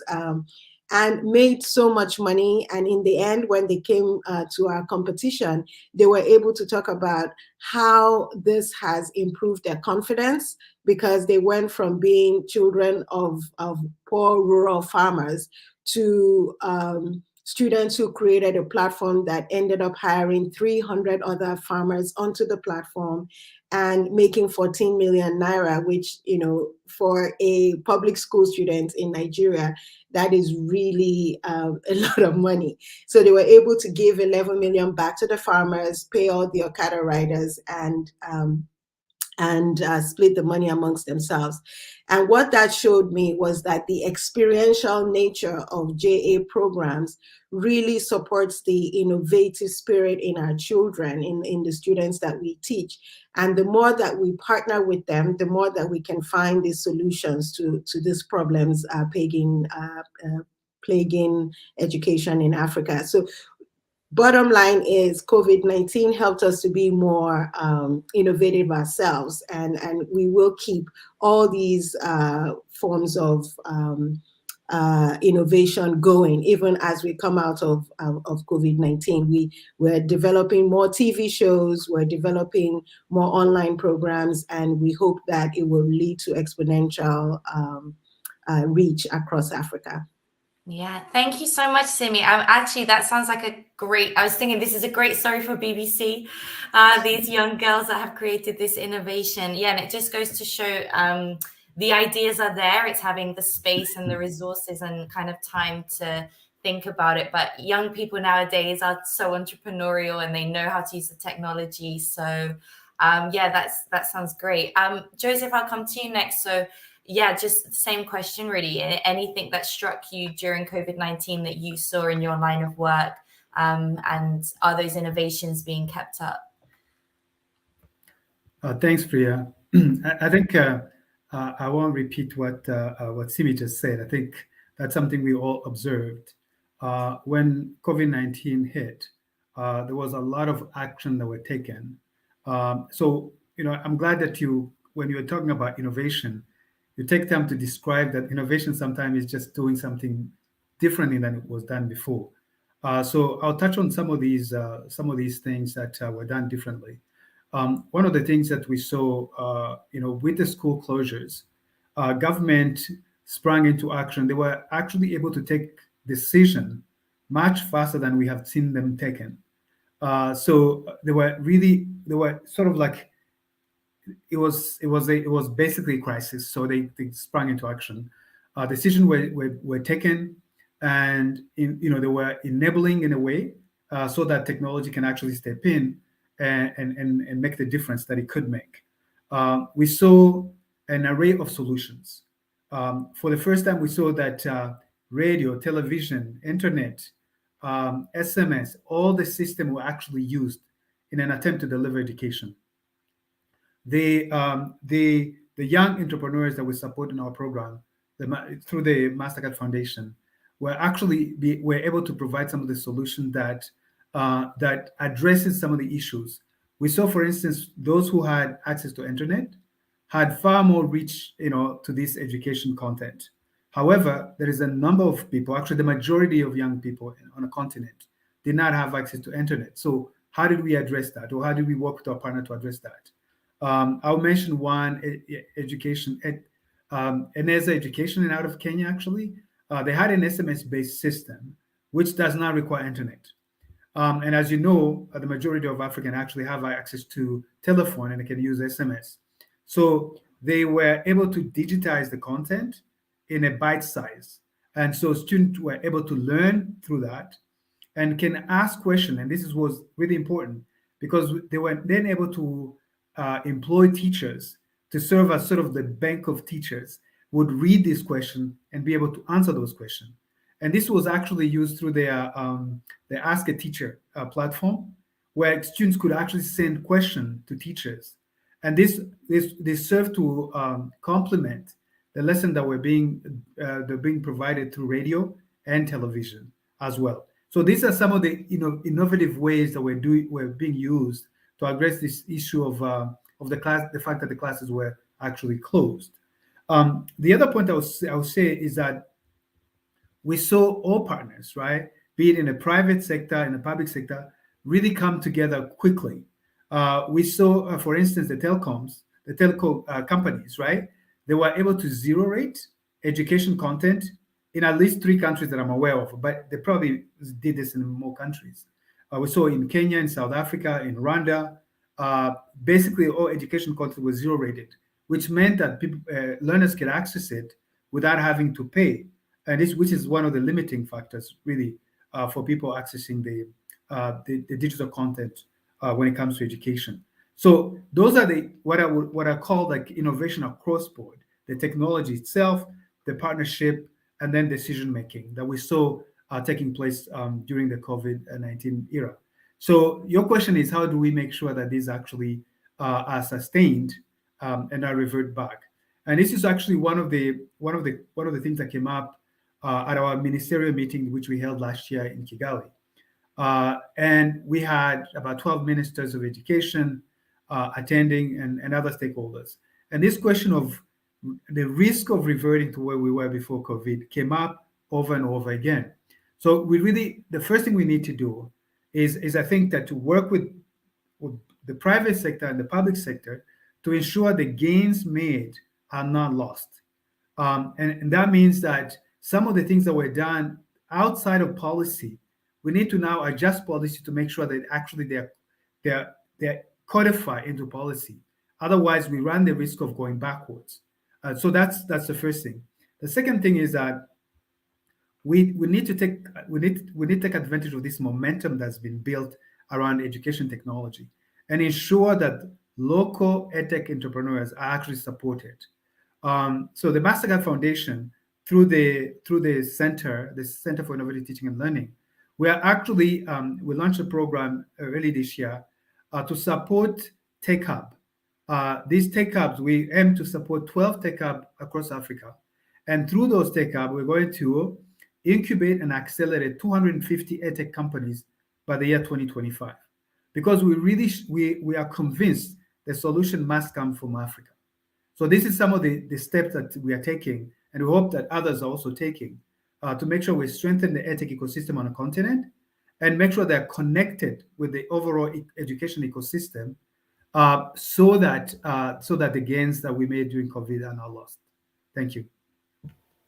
Thank you so much, Joseph. That was really interesting. And yeah, a couple of things came to mind. Maybe we can unpack them later. But yeah, how do you create the right government and policies to support these young entrepreneurs? Because sometimes the environment for young entrepreneurs is so difficult in terms of taxes and licenses for these young businesses. So, you know, how can we work on that? But maybe for later. And I'll come to you, Kasaga, for the final panel. Thanks. Yeah, thank you. And it's amazing to be here and an honor, really, kind of like what John Mugo said, the power that shifts that for us to be here in these conversations. I mean, I would have to start with where I come from, and as the executive director at Teach for Uganda, and the focus that we have for rural children who are in far-flung communities in eastern and central Uganda to get a quality education. I was like one of those kids, as John said, in those rural schools. About 20 years ago, I had lost my family to HIV and AIDS, and a family of 7 raised by a grandmother walking to school barefooted to Katebe Primary School. And really, it was that education with my grandmother in the back trying to provide a meal, a single meal a day, 10 kilometers, 20 kilometers to and from school, to be able to shift that power that I am able to be here as quote unquote was called an AIDS orphan. And so at Teach for Uganda, we focus on those rural kids who may not have had access in COVID to technology, to the Googles of the world, to Google Classrooms, to Zoom, to whatever you could imagine. And so our fellows in the Teach for All network, but at Teach for Uganda, are trained, skilled to think about bridging those gaps between the rural challenge of education and the urban challenge that exists, and especially bridging that technological gap between the rural and the urban. And so when COVID hit, we all came to the drawing board. At the time, we were in about 4 districts of the country and about 50 schools. And the nation was coming together also to figure it out. The government was trying the radio systems, and in some communities we found that even parents were so impoverished that sometimes they would not have even the batteries for the radios. The technology wasn't working sometimes, and so not all were served. So what we quickly did, we created what we called community cluster learning pods. And this was an innovation, like what you said, where we benchmarked. We saw that in the US, there were parents who would bring this one teacher, and they would gather kids around a certain community or a certain room. And then the teacher would wear a mask and would be distanced, but still would be able to carry out instruction. So we experimented with it, and our fellows would ride, imagine a bicycle collect these children in a village, you know, and they will be distanced outside under a tree, and they would deliver lessons. And actually it worked so wonders that parents got involved in actually supporting the fellows and calling other parents to bring their kids to be able to support learning for these children. And so in some of the images, you would see, you know, a fellow standing under a tree, and there are all these kids spaced out with their books on the grass, you know, trying to learn. And it really worked so amazingly that I think it was Save the Future with the World Education Commission have that innovation actually on, I think it's page 17 in one of their papers that about saving our future for education. And then at the time, of course, the Delta variant hadn't hit, and then we got the Delta variant, and quickly it was so bad that the nation had to say we close everything and there's no movement. And so we realized now the only way we could do is going back to the drawing board. And then we benchmarked, we found out that in Brazil, there was this idea through Ensina Brazil, Teach for Brazil, that they were teaching via this telephone. So we innovated quickly and we came up with the tele-learning initiative. So basically, it's what you are saying, that the teacher would get on the small phone, and we had 30 minutes. Basically, that 10 minutes would be sensitizing the parents around the COVID-19 challenges, washing hands, distancing, wearing masks. And then the other 20 minutes would be focused on those kids who are gathered, and they will be actually delivering lessons. And that for us, actually, we found it was so fantastic. One, it brought the parents together around the issue and learning of their children. We had communities where mothers, and this for us is where now we are leveraging, had to come together because one had to be in the garden and take care of the food for the kids. And so they had to take turns. So a certain time we would, our fellow would make a schedule, and at a certain period, the other mother would be in the field working, and this one would be here with the phone, or two of them with their little phones. They would put them on speakerphone, and they would be able to help these children, one, understand COVID, and then two, be able to learn. And to be honest, we reached about over 1,000 parents, and there were about 3,800 children in these communities that we worked with. But there was no record of the COVID transmission. And we saw actually the learning, the numeracy and literacy rates actually went up in some of these these children. And it also helped when we were, when, you know, as Priya shared earlier, Uganda closed literally after that until later in 2021. And so, and even around 2021, things changed and they had to close all the way to the beginning of 2022. So when we were calling and doing radio campaigns to invite children to return to school, this thing really helped us. So the parents were ready and the children returned to school. And quickly we saw there were already, when we began school, there were already 350 children. I mean, in a classroom. It blew us out. And so we realized this cannot be, can't work, because in a classroom of 350 children, 250 children, how do you even teach?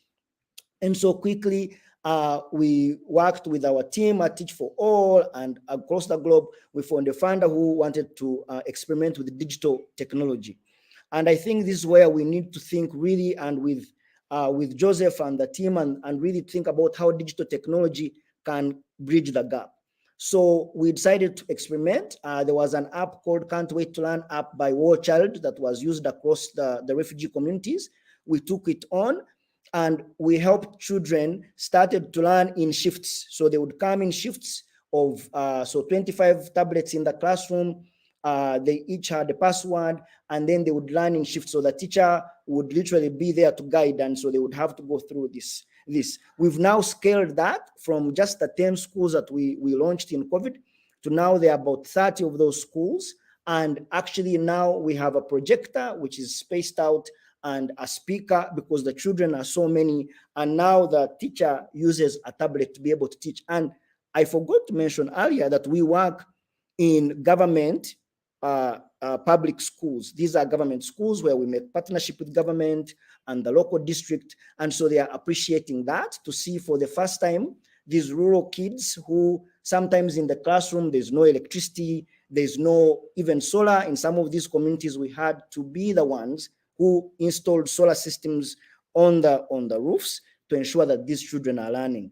And we are so honored that caught the wind, and eventually we received some funding from our network of Teach for All, and now we are even scaling that to reach further districts with these children. So digital technology has proven to be a game changer for these kids, and particularly in classrooms where a teacher cannot really handle 200 children. And averagely, I'm sure most of people have visited, you will see in some of our communities, averagely you have 100 children at least in some of these communities, because we focus on the foundations of grade 1, 2, and 3, so that as they transition, they are really prepared for the learning. I have to end with a good note there. Some of our kids, for the first time, at the end of COVID, who sat the national exams, scored the best. One of the young men was the best in his county, and they had never gotten a first grade in that county for the last 20 years. And Francis today wants to be a physician and wants to come back and build a hospital for his community. So thank you. Thank you. That's a very inspiring note. I could feel the passion coming through. So thank you so much. And yeah, it's really interesting to hear, because obviously you're across the continent, everyone's in different contexts. And it's great to hear about the different innovations in Nigeria. It's radio and television. Rwanda are working with entrepreneurs for EdTech. And then James, you're in a different context where you're working in a rural environment and the innovation is completely different. So it just shows innovation has many different meanings and takes many different forms, which is really great. And actually, just to pick up on what you were talking about, digital technology kind of leads into the next question. So I was wondering, Simi, I'll come back to you. Obviously, today's job market has really changed. We're seeing so many jobs now in like tech and software, and everyone's on social media and influencers. It's just a whole new world. So I'm wondering, what innovations do you think are needed to set up Africa's youth for today's job market? And maybe issues with accessibility, how do we overcome that? Okay. All right, thank you. I think, so we have a lot of new technologies, and personally, I believe that the technology is an enabler.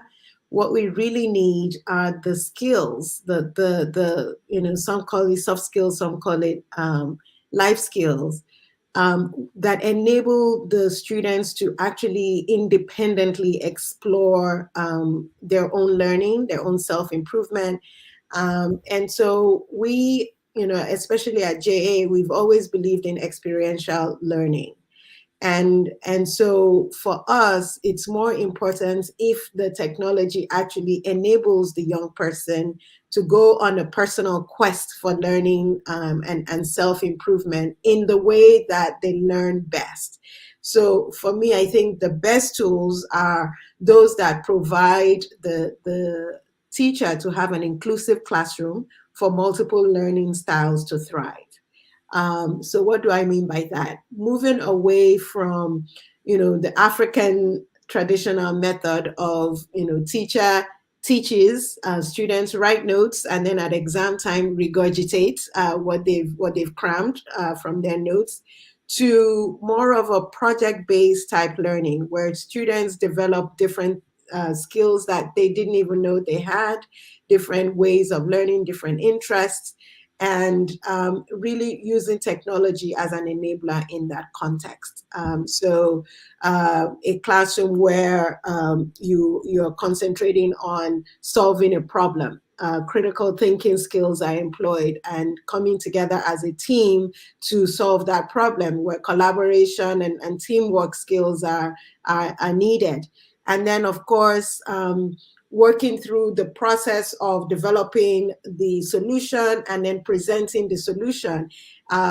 We find that in Africa, there is a lot of inability to articulate. Maybe you've developed a solution, but then you're not able to communicate the solution in a way that entrepreneurs need to convince investors to invest in their businesses. But if you're not even able to articulate that technology or that solution, it puts you behind the curve of someone that may not even has as great a product, but they're able to communicate in a way that attracts the funding. And we've seen this in our competitions where students from rural schools with a fantastic product would not be able to communicate to the judges properly. And then you get students maybe from private schools that have that, their products are not as fantastic, but they have that gift of articulation. And so we really focus on making sure that our young people not only go through the whole experience of the project and developing the solution, but also teaching them those communication skills that enable them to come in front of a panel of judges, defend their product, answer questions, and win awards. Or sometimes even if they don't win, they have that confidence that I developed this and I presented it and I survived. And so for us, it's really about developing those skills that will enable them to thrive in the 21st century job market. And not necessarily as job seekers, but as entrepreneurs. As I mentioned, you develop a product, you're able to sell it, you're able to investors, and you're able to get the funding you need to scale up that solution across a wider audience. And so for us, those barriers are what we address. Barriers to critical thinking, barriers to communicating, barriers to collaboration, and really developing and using those technologies that enhance that. So it's not the technology itself, but it's serving as an enabler to get those skills that will make them thrive.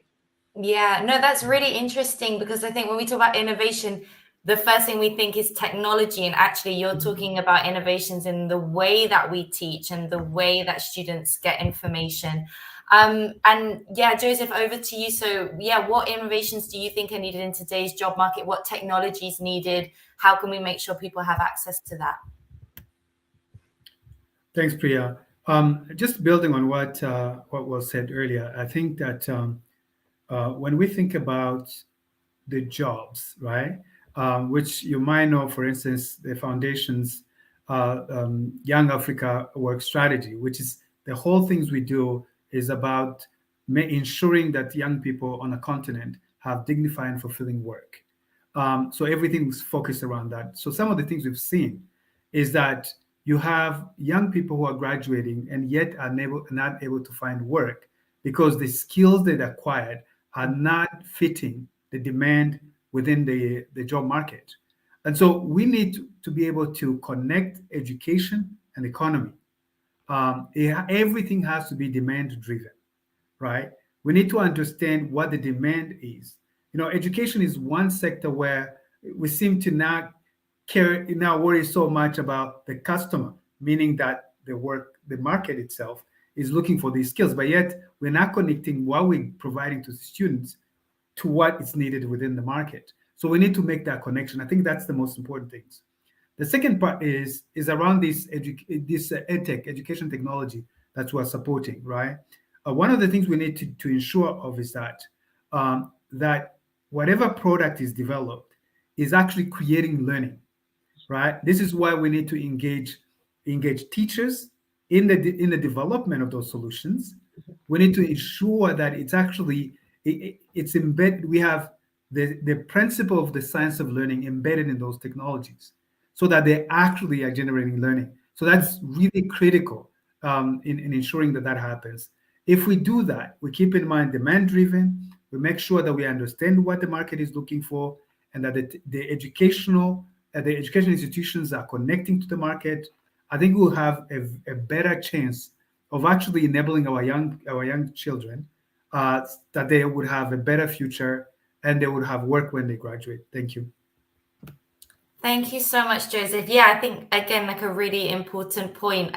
It's not just about the technology, give someone a laptop, give someone a tablet, and everything's solved. It's actually what's built into that, what's the research, the system behind it that's going to enable that learning, and who's been involved in the process to put that together. And over to you, James. I mean, obviously you're working in a completely different context where maybe digital technology is slightly harder to access. Yeah, how important do you think that is, and how can barriers be overcome in accessing that? Yeah, I mean, quickly, someone said that there's no education system that is greater than its teachers. So for us, we believe clearly that one, kind of like what Joseph said, that the teachers must be tooled enough to deliver the competence-based training for the children to be able to have the competences for the 21st century, to be able to connect to the jobs. And then two, developing students as leaders within the classroom. In our earlier question, I saw what helps a school become innovative. It's because the teachers and the school's leaders must be leaders enough to set the vision, to create a culture of excellence and leadership in the school, that the kids also expect that, and they do it so that when they get out of the world, this is not new to them. So, and then number three is ensuring that you're supporting the kids, especially those who are from marginalized communities, to be able to align with the kids who are higher, especially in higher income communities, to ensure that they have that equitable lens of learning together. And also bringing teachers into these classrooms, like what we do, that would not necessarily come to these communities, but because of these opportunities, they come because they want to give a chance to these children who are marginalized and actually are put on a path to success. I think for me, that's what would really make a game changer to ensure. And then helping bring together government and the private sector to ensure that they support those innovations to be embedded in policy. Thank you. Thanks so much, guys. I think we're running out of time, but I just want to get one very, very short answer from each of you. And this is about trends in education on the continent. So maybe, Simi, if we can start with you, just one trend that you would like to see in African education.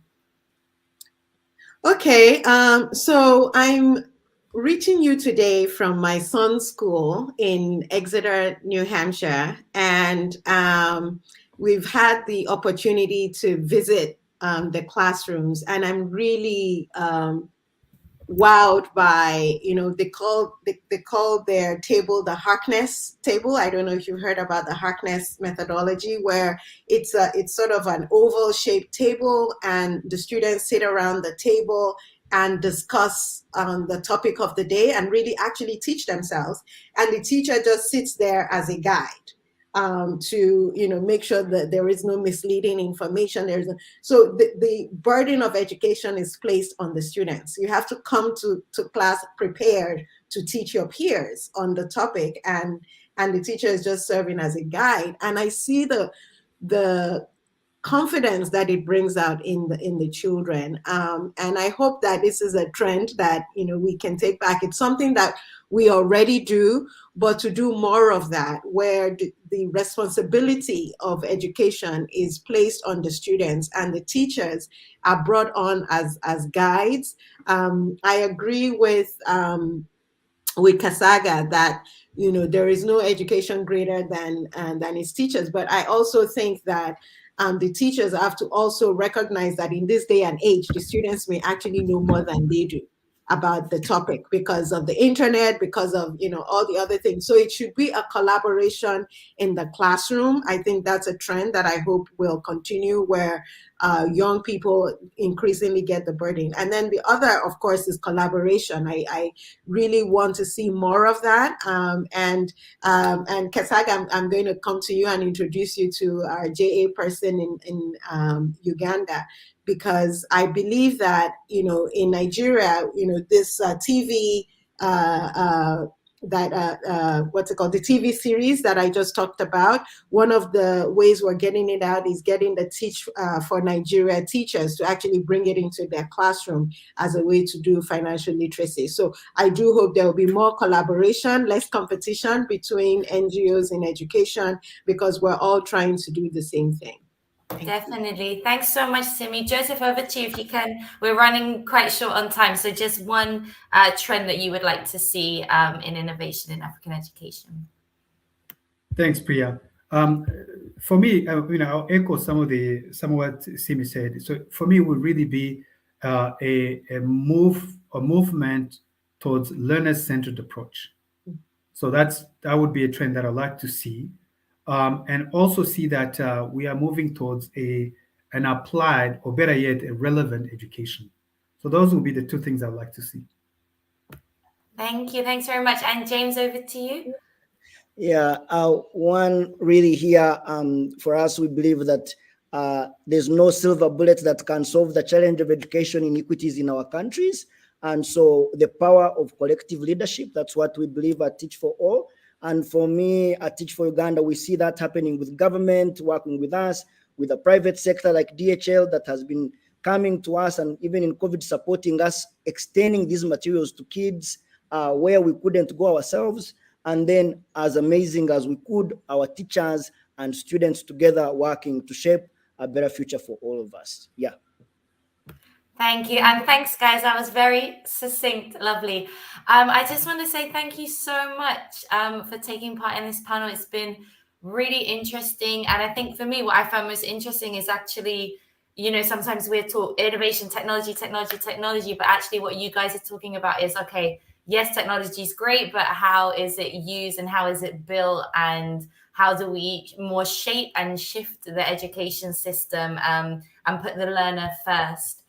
Which has been really interesting. So thank you so much. It's been very, very inspiring. And yeah, would love to keep in touch with you all. I think some great story ideas for BBC. And before I go, just want to mention that T4 Education is accepting nominations for this year's African Education Medal.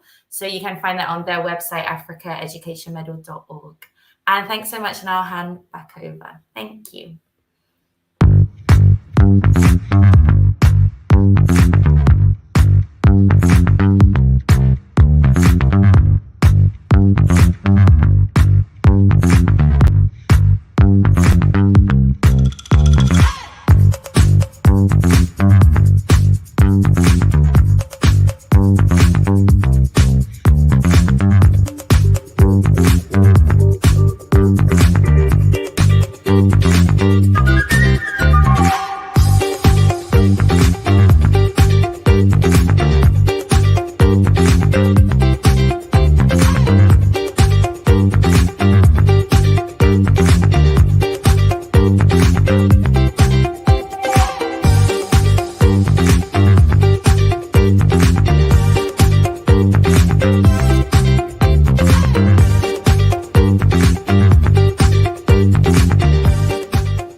Wow, I was just ready dancing. I couldn't wait to wear my dancing shoes. Thanks, Speakers, for putting that one on. Wow, what a powerful panel. Thank you to Priya for moderating such an incredible panel.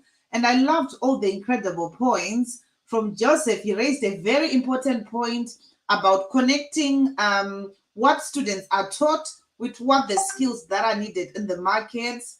I also loved how, Sim, you talked about how innovation is not just limited to technology, but includes the way African students receive information and articulate themselves. I think last but not least, Kasaga, that was powerful, how you highlighted the importance of collective leadership. Wow. So as we continue to hear, we're going to hear from our last speaker, who's going to be very brief. I'm going to introduce Felix Malombe. So for all the STEM enthusiasts out there in the audience, you want to hear what Felix Malombe has to say about transforming African education through transformative pedagogies. Felix is the Executive Director and CEO of STEAMLabs Africa. He's an award-winning STEM educator with over 15 years in the education space. Prior to that, he has done so many things, especially around how the STEM curriculum, like, you know, could be redesigned. So on that note, I can see you already on the screen. I can see you're smiling and ready to go. So let's all put our hands together as we end on a bang with you there. Over to you now.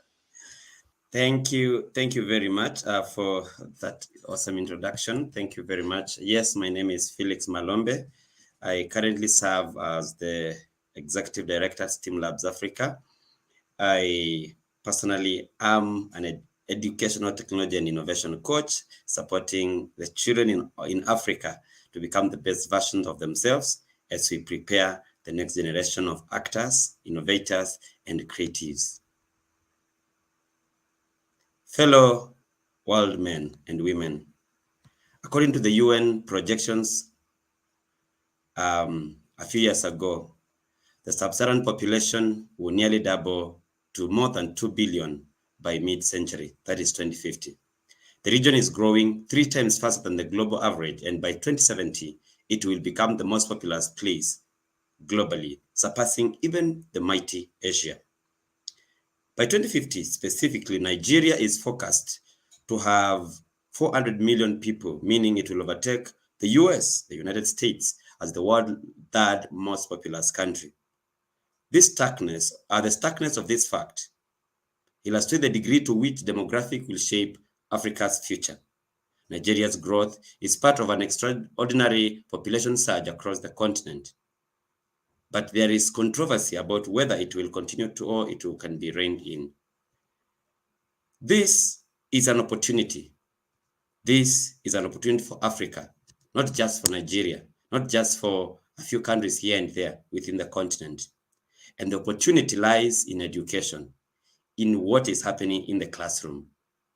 Specifically, there have been a lot of mention that children between 0 to 24 years will continue to increase within the continent. And that is primary, secondary. Actually, I would start with early years, primary, secondary, and higher levels of learning period within which our people will be learning. Yet, even as we talk today, there is a big challenge. There is a big challenge because living in Nairobi, Kenya, I know the challenge that we face.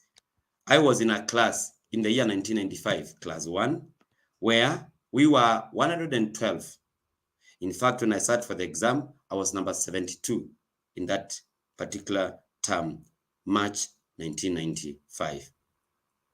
And that stark reality is spread not just in Kenya, but across the continent. Of course, we have made some progress with the support through the UN and other organizations that have supported schools and countries and governments to see to it that the number of teachers to the student ratio decreases or even becomes something we can bear with. According to the Ministry of Education in Kenya, as of 2019, there were nearly 500 teachers in Kenya. Those are the ones that were employed by the government. And according to the Teacher Service Commission in Kenya, by the year 2021, there was teacher shortage of nearly 100,000, specifically 99,213 teachers, both in primary and secondary schools. This is a challenge. Teacher shortage in Africa is a big thing to worry about. That is a challenge. But what could we do in our small spaces in the classroom? I'm saying that because I'm a teacher recently at Crawford International School and now in another school called Rusinga Schools. And what I see is that the number of students in my class, the appetite in the students that look forward to learning from the teacher, from the internet, and from every resource that is available continues to grow. In the 21st century classroom, a lot is happening. And my fellow people, I want to say this. The reality, the teacher is the king, or do we say the queen, when it comes to the student.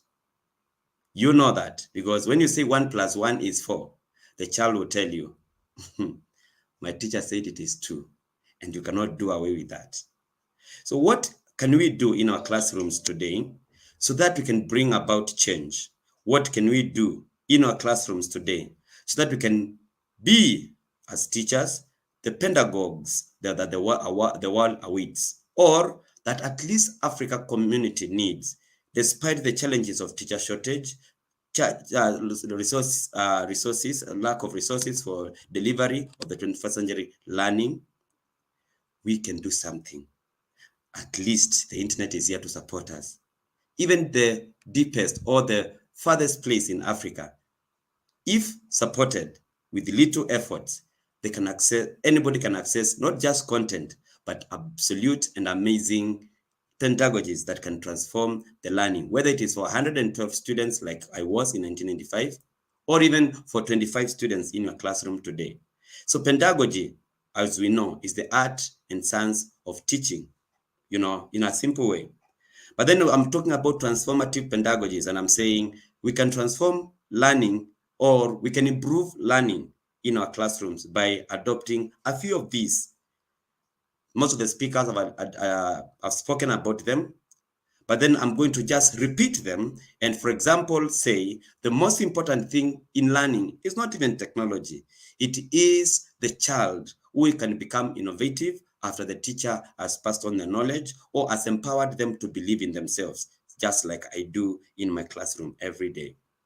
So the key factors that I'm looking at in the classroom of today and transformative lesson in my classroom today are aspects to do with self-awareness. I know.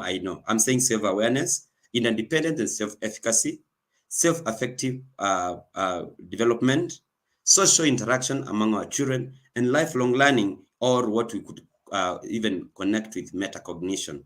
How can teachers of the classroom that we have today be a different person? And we are saying, I am the change in Africa. For me, I believe, apart from the 21st century skills that we keep talking about, critical thinking, especially in the age of AI, creative learning, and Sir Ken Robinson will say school skill creativity. As guys, we are not doing that. We are making a difference. Apart from all the 21st century skills, these ones, the self-awareness, the independence and self-efficacy, as the speakers who have spoken have said, the social interaction that we build among our learners to understand they are not just learning for the exam, but they are learning so that they can actually package information that is coming in huge numbers to their level. I mean, for lifelong learning, so that they can actually make a difference. That is what we ought to do. And we are saying, you could talk about STEM education, but at STEAMLabs Africa, where I serve, and in the schools that I serve, all I go and do is say, instead of just focusing on sciences, and of course, they're important, and technology, we can incorporate arts as well, especially in Africa, where we have stories, according to what one of the speakers said, storytelling, and bring that in the classroom and bringing a change in our generation. So we are saying, please adopt STEAM education in Africa, not as a foreign pedagogy or transformative pedagogy, but as one that will work very well with us, especially in our storytelling space, about our histories, about everything else that we do. And that way, we will generate a people that are problem solvers. Secondly, I'm advocating for use of technology and not teaching of technology, because some students or some teachers, like I am, and as I support some of them, they see technology as a foreign thing. But all I say is, instead of looking at technology as a foreigner, see it as an opportunity for us to bring about inquiry-based learning, or even supporting metacognition.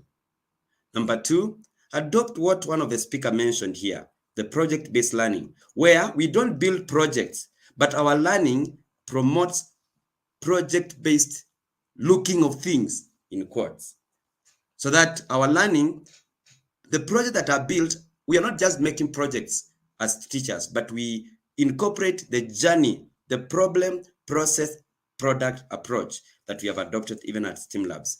And thirdly, we hear about SDGs, the African aspirations by the AU or Africa Union Agenda 2063. We can bring them in the classroom and try to connect with the problems of the continent. Lastly, I want to say we could actually use technology and see it, instead of just saying, like in Kenya, we say science and technology. We can offer a subject we call computer science. And this is not coding, my people.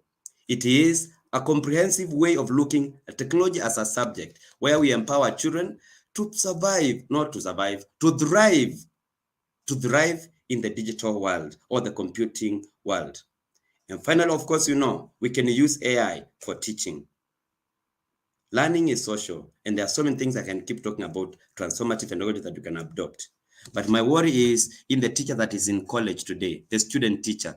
And for that reason, I am calling, and I'm through STEAMLabs saying, we need to have something we call a STEP for Africa, a student teacher empowerment program, which prepares the teachers who are in school, in college, in universities, through mentorship to become teachers that will matter. Because I found a challenge when working with the in-service teachers. Sometimes they feel like we are bringing too much work to them. But the teacher who is fresh from the college can actually be supported to become and prepared for the future that we look up to or we want to see in education. So I'm saying a step for Africa is a mentorship program that we can all work together and support to make a difference. T4 education, HP education. I know the work the Teach for All are doing. But again, I'm saying we can support this initiative and go to those colleges, transform classrooms through the student teacher. Thank you, thank you, thank you.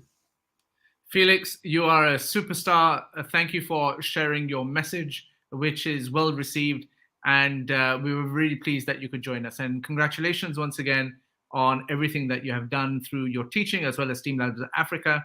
And we look forward to staying in touch. Thank you again, my friend. Thank you.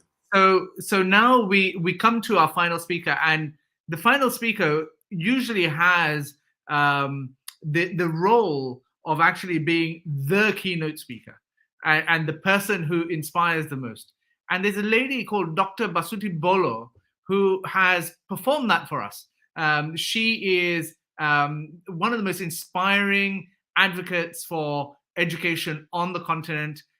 Suffice to say, a medalist, finalist for the Africa Education Medal last year. Please welcome Dr. Bolo.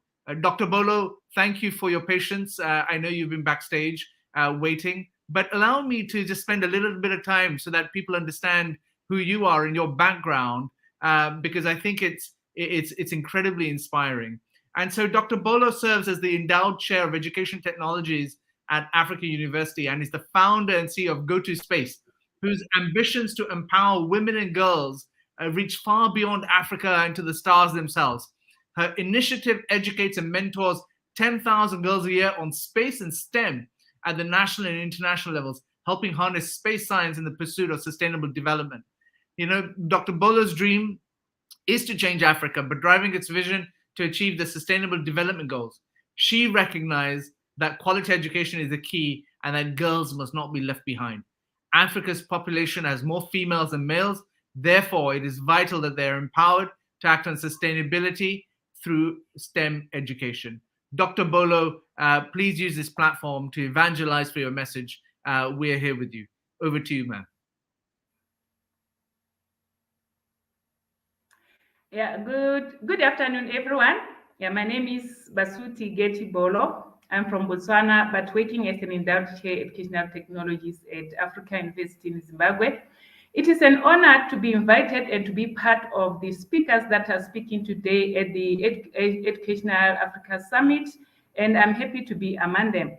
To every girl and woman, I say you are super special and we can build the world that we want. So as long as you follow your dreams and passion, you can do it. So the power of space education for women and girls started by my experience. So for me, it started to me as a dream when I was 9 years old. I dreamt, it's like I wanted to be an astronaut. But later on, I developed it into a career that today I'm living on it and I'm working on it. Space for sustainable development. So when I was working on the space science and technology, I could find that space science technology can do much for Africa. Space science technology can monitor the environment and also can manage all the resources that we have on and off Earth. So what is space? Space is something that is on and off environment. So that's what we call space. But there are technologies that are powerful that are used to monitor our Earth environment. We all know that many activities that we do on Earth, whether agriculture, environmental, waste management, education, health, everything is happening on space. So with the space technologies, women and girls can be empowered. If they can empowered with the skills, they can manage all the resources. For example, if you look at educational system for Africa, sometimes we find that in Africa, many students are still relying on manual education system where we see a teacher and a chalkboard and a chalk sitting under the tree and so on.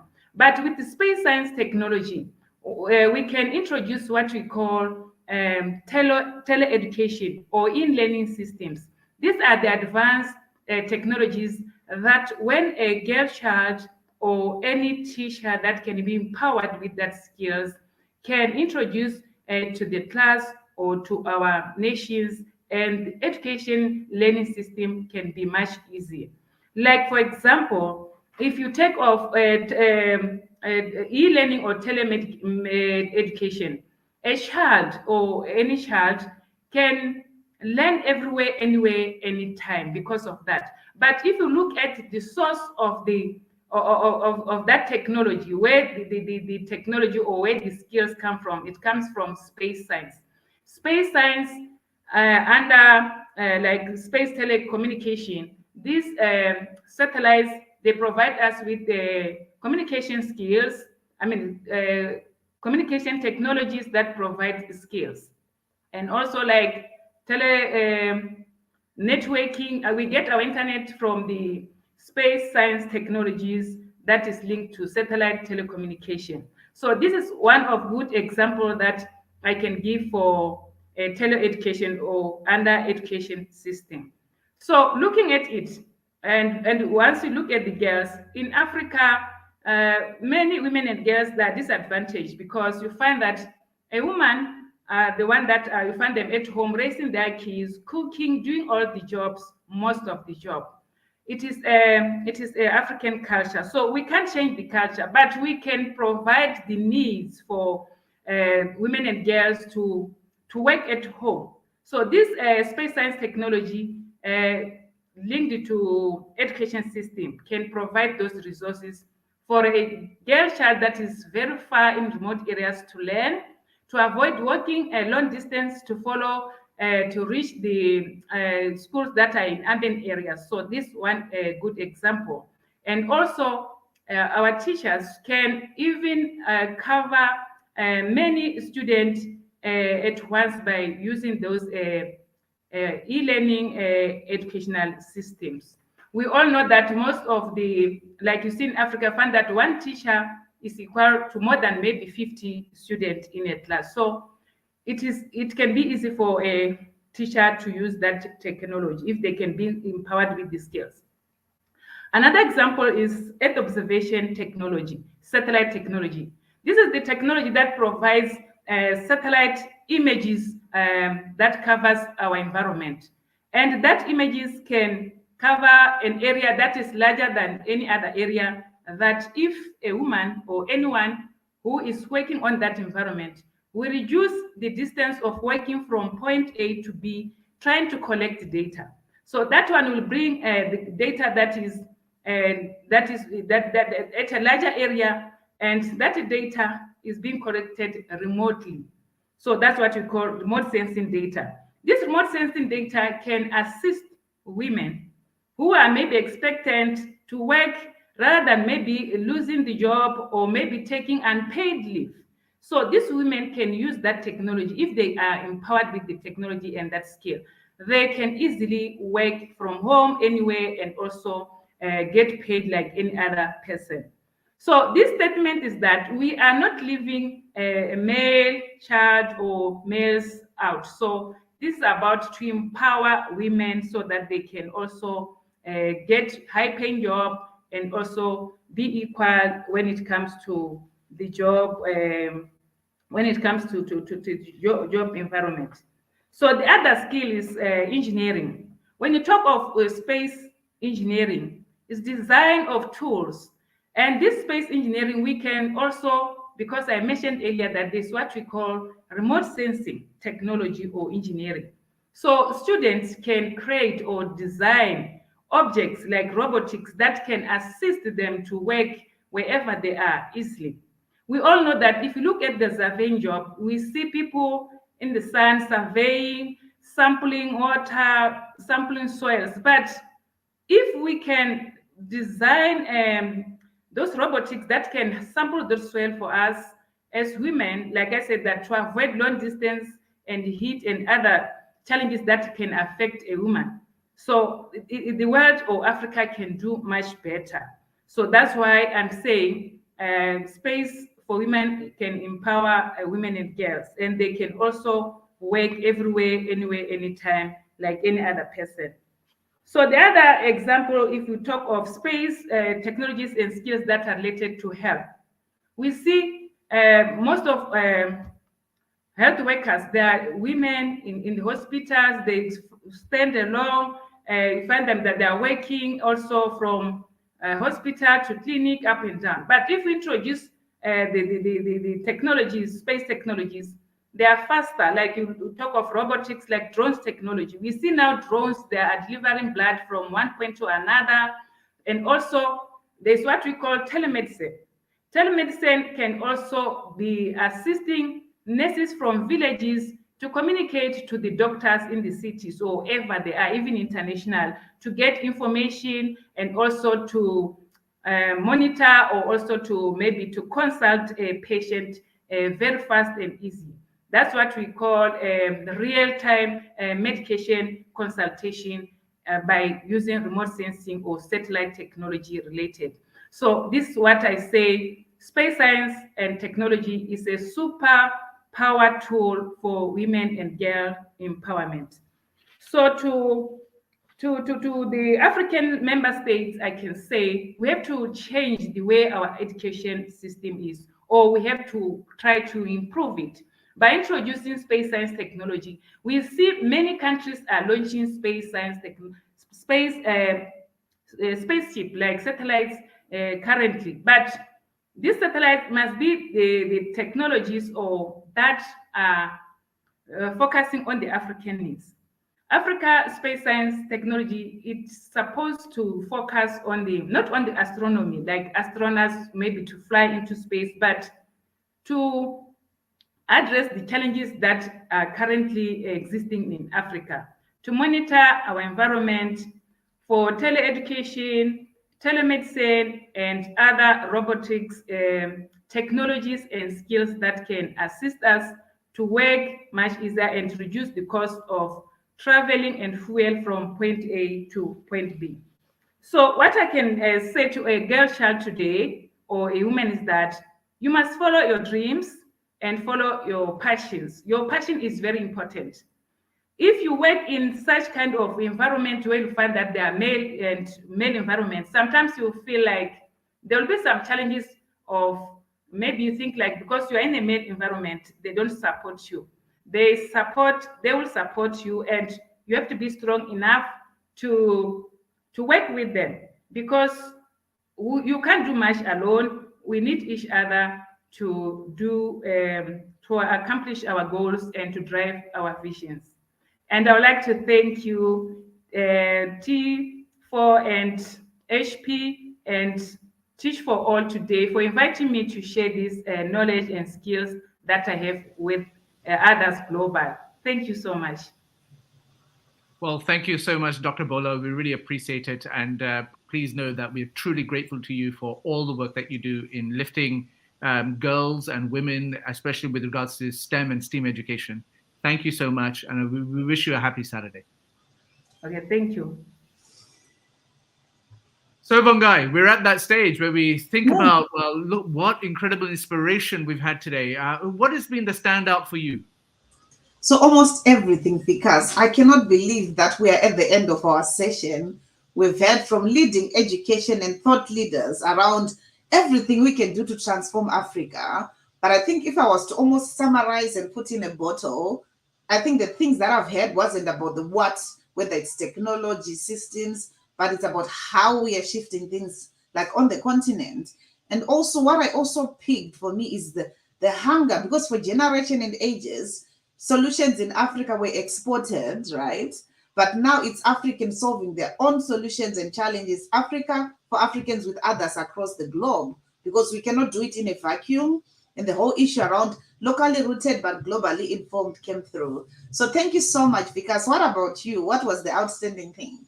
To me, it's about this spirit of I am the change. Exactly what you say in terms of we can sit here and be despondent about so many things across the world, actually, not just in Africa, that relate to education. But the reality is that we have the reins in our hands. We have the ability to go out there and advocate for change. And some of the stuff that I heard today, which was around, for example, what John Mugo said, really resonated, actually. You've got to take power.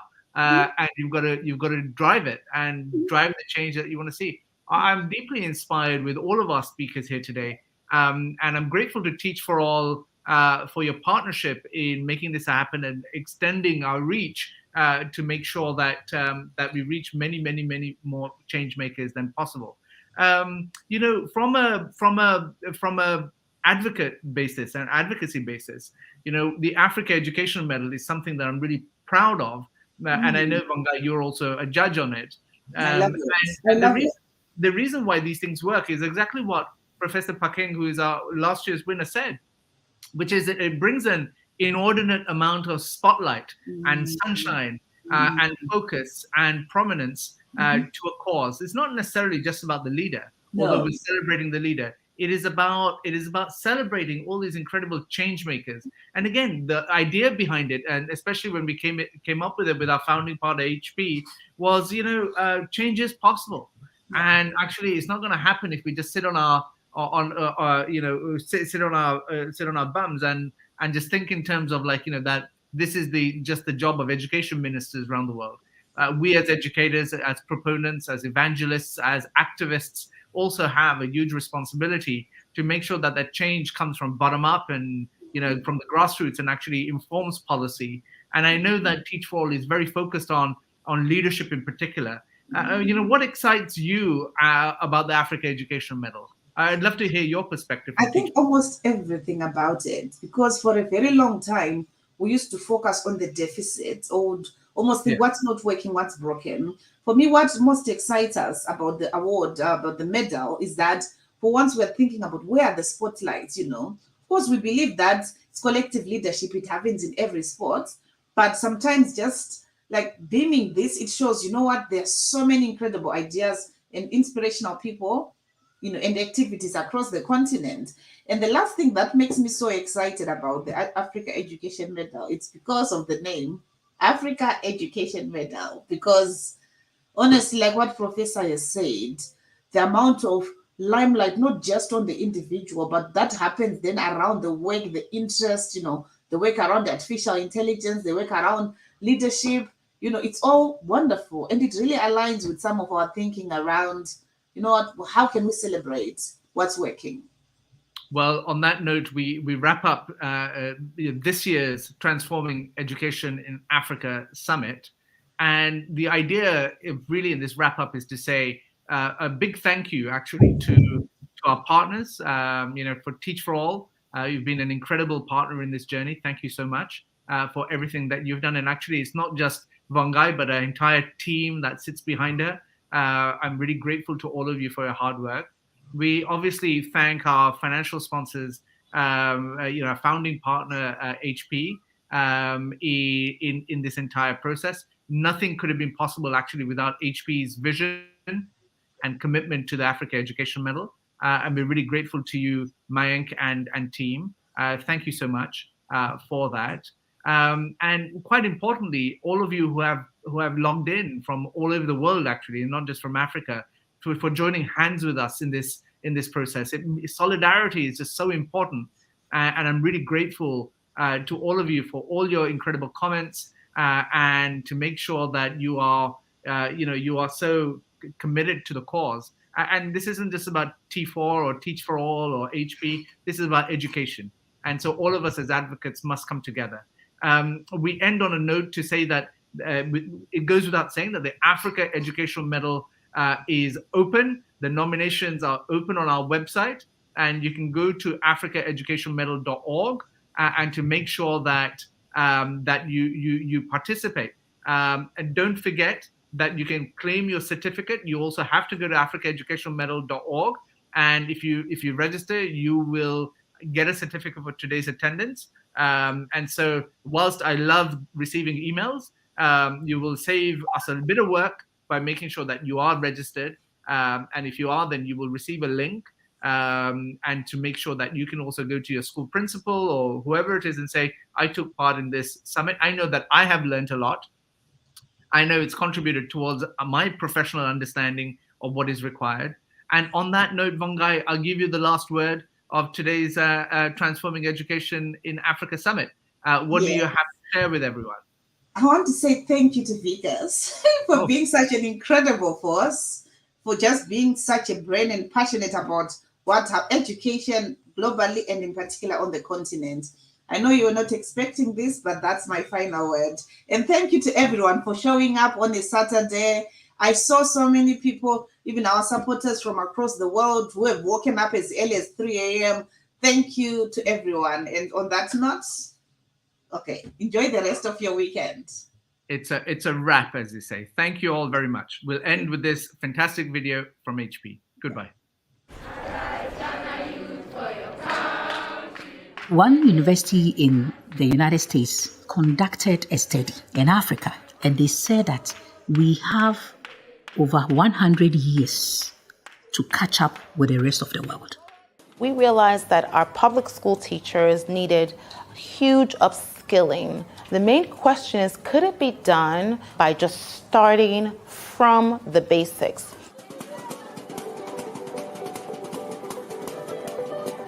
The birth of this program was to support the teachers in their journey to embrace these new technologies that are coming into the classroom. The HPID program runs for a full academic year. We actually asked them to take on a project which they would like to prototype and solve a community problem. This program seeks to help teachers build new concepts, have different skills in teaching their students. Let your innovation be something very simple that seeks to address a problem in your school. That will help every student you have. We are teachers. We have our own intellect. So what they did for the whole of 1 year is they opened our minds to the possibilities.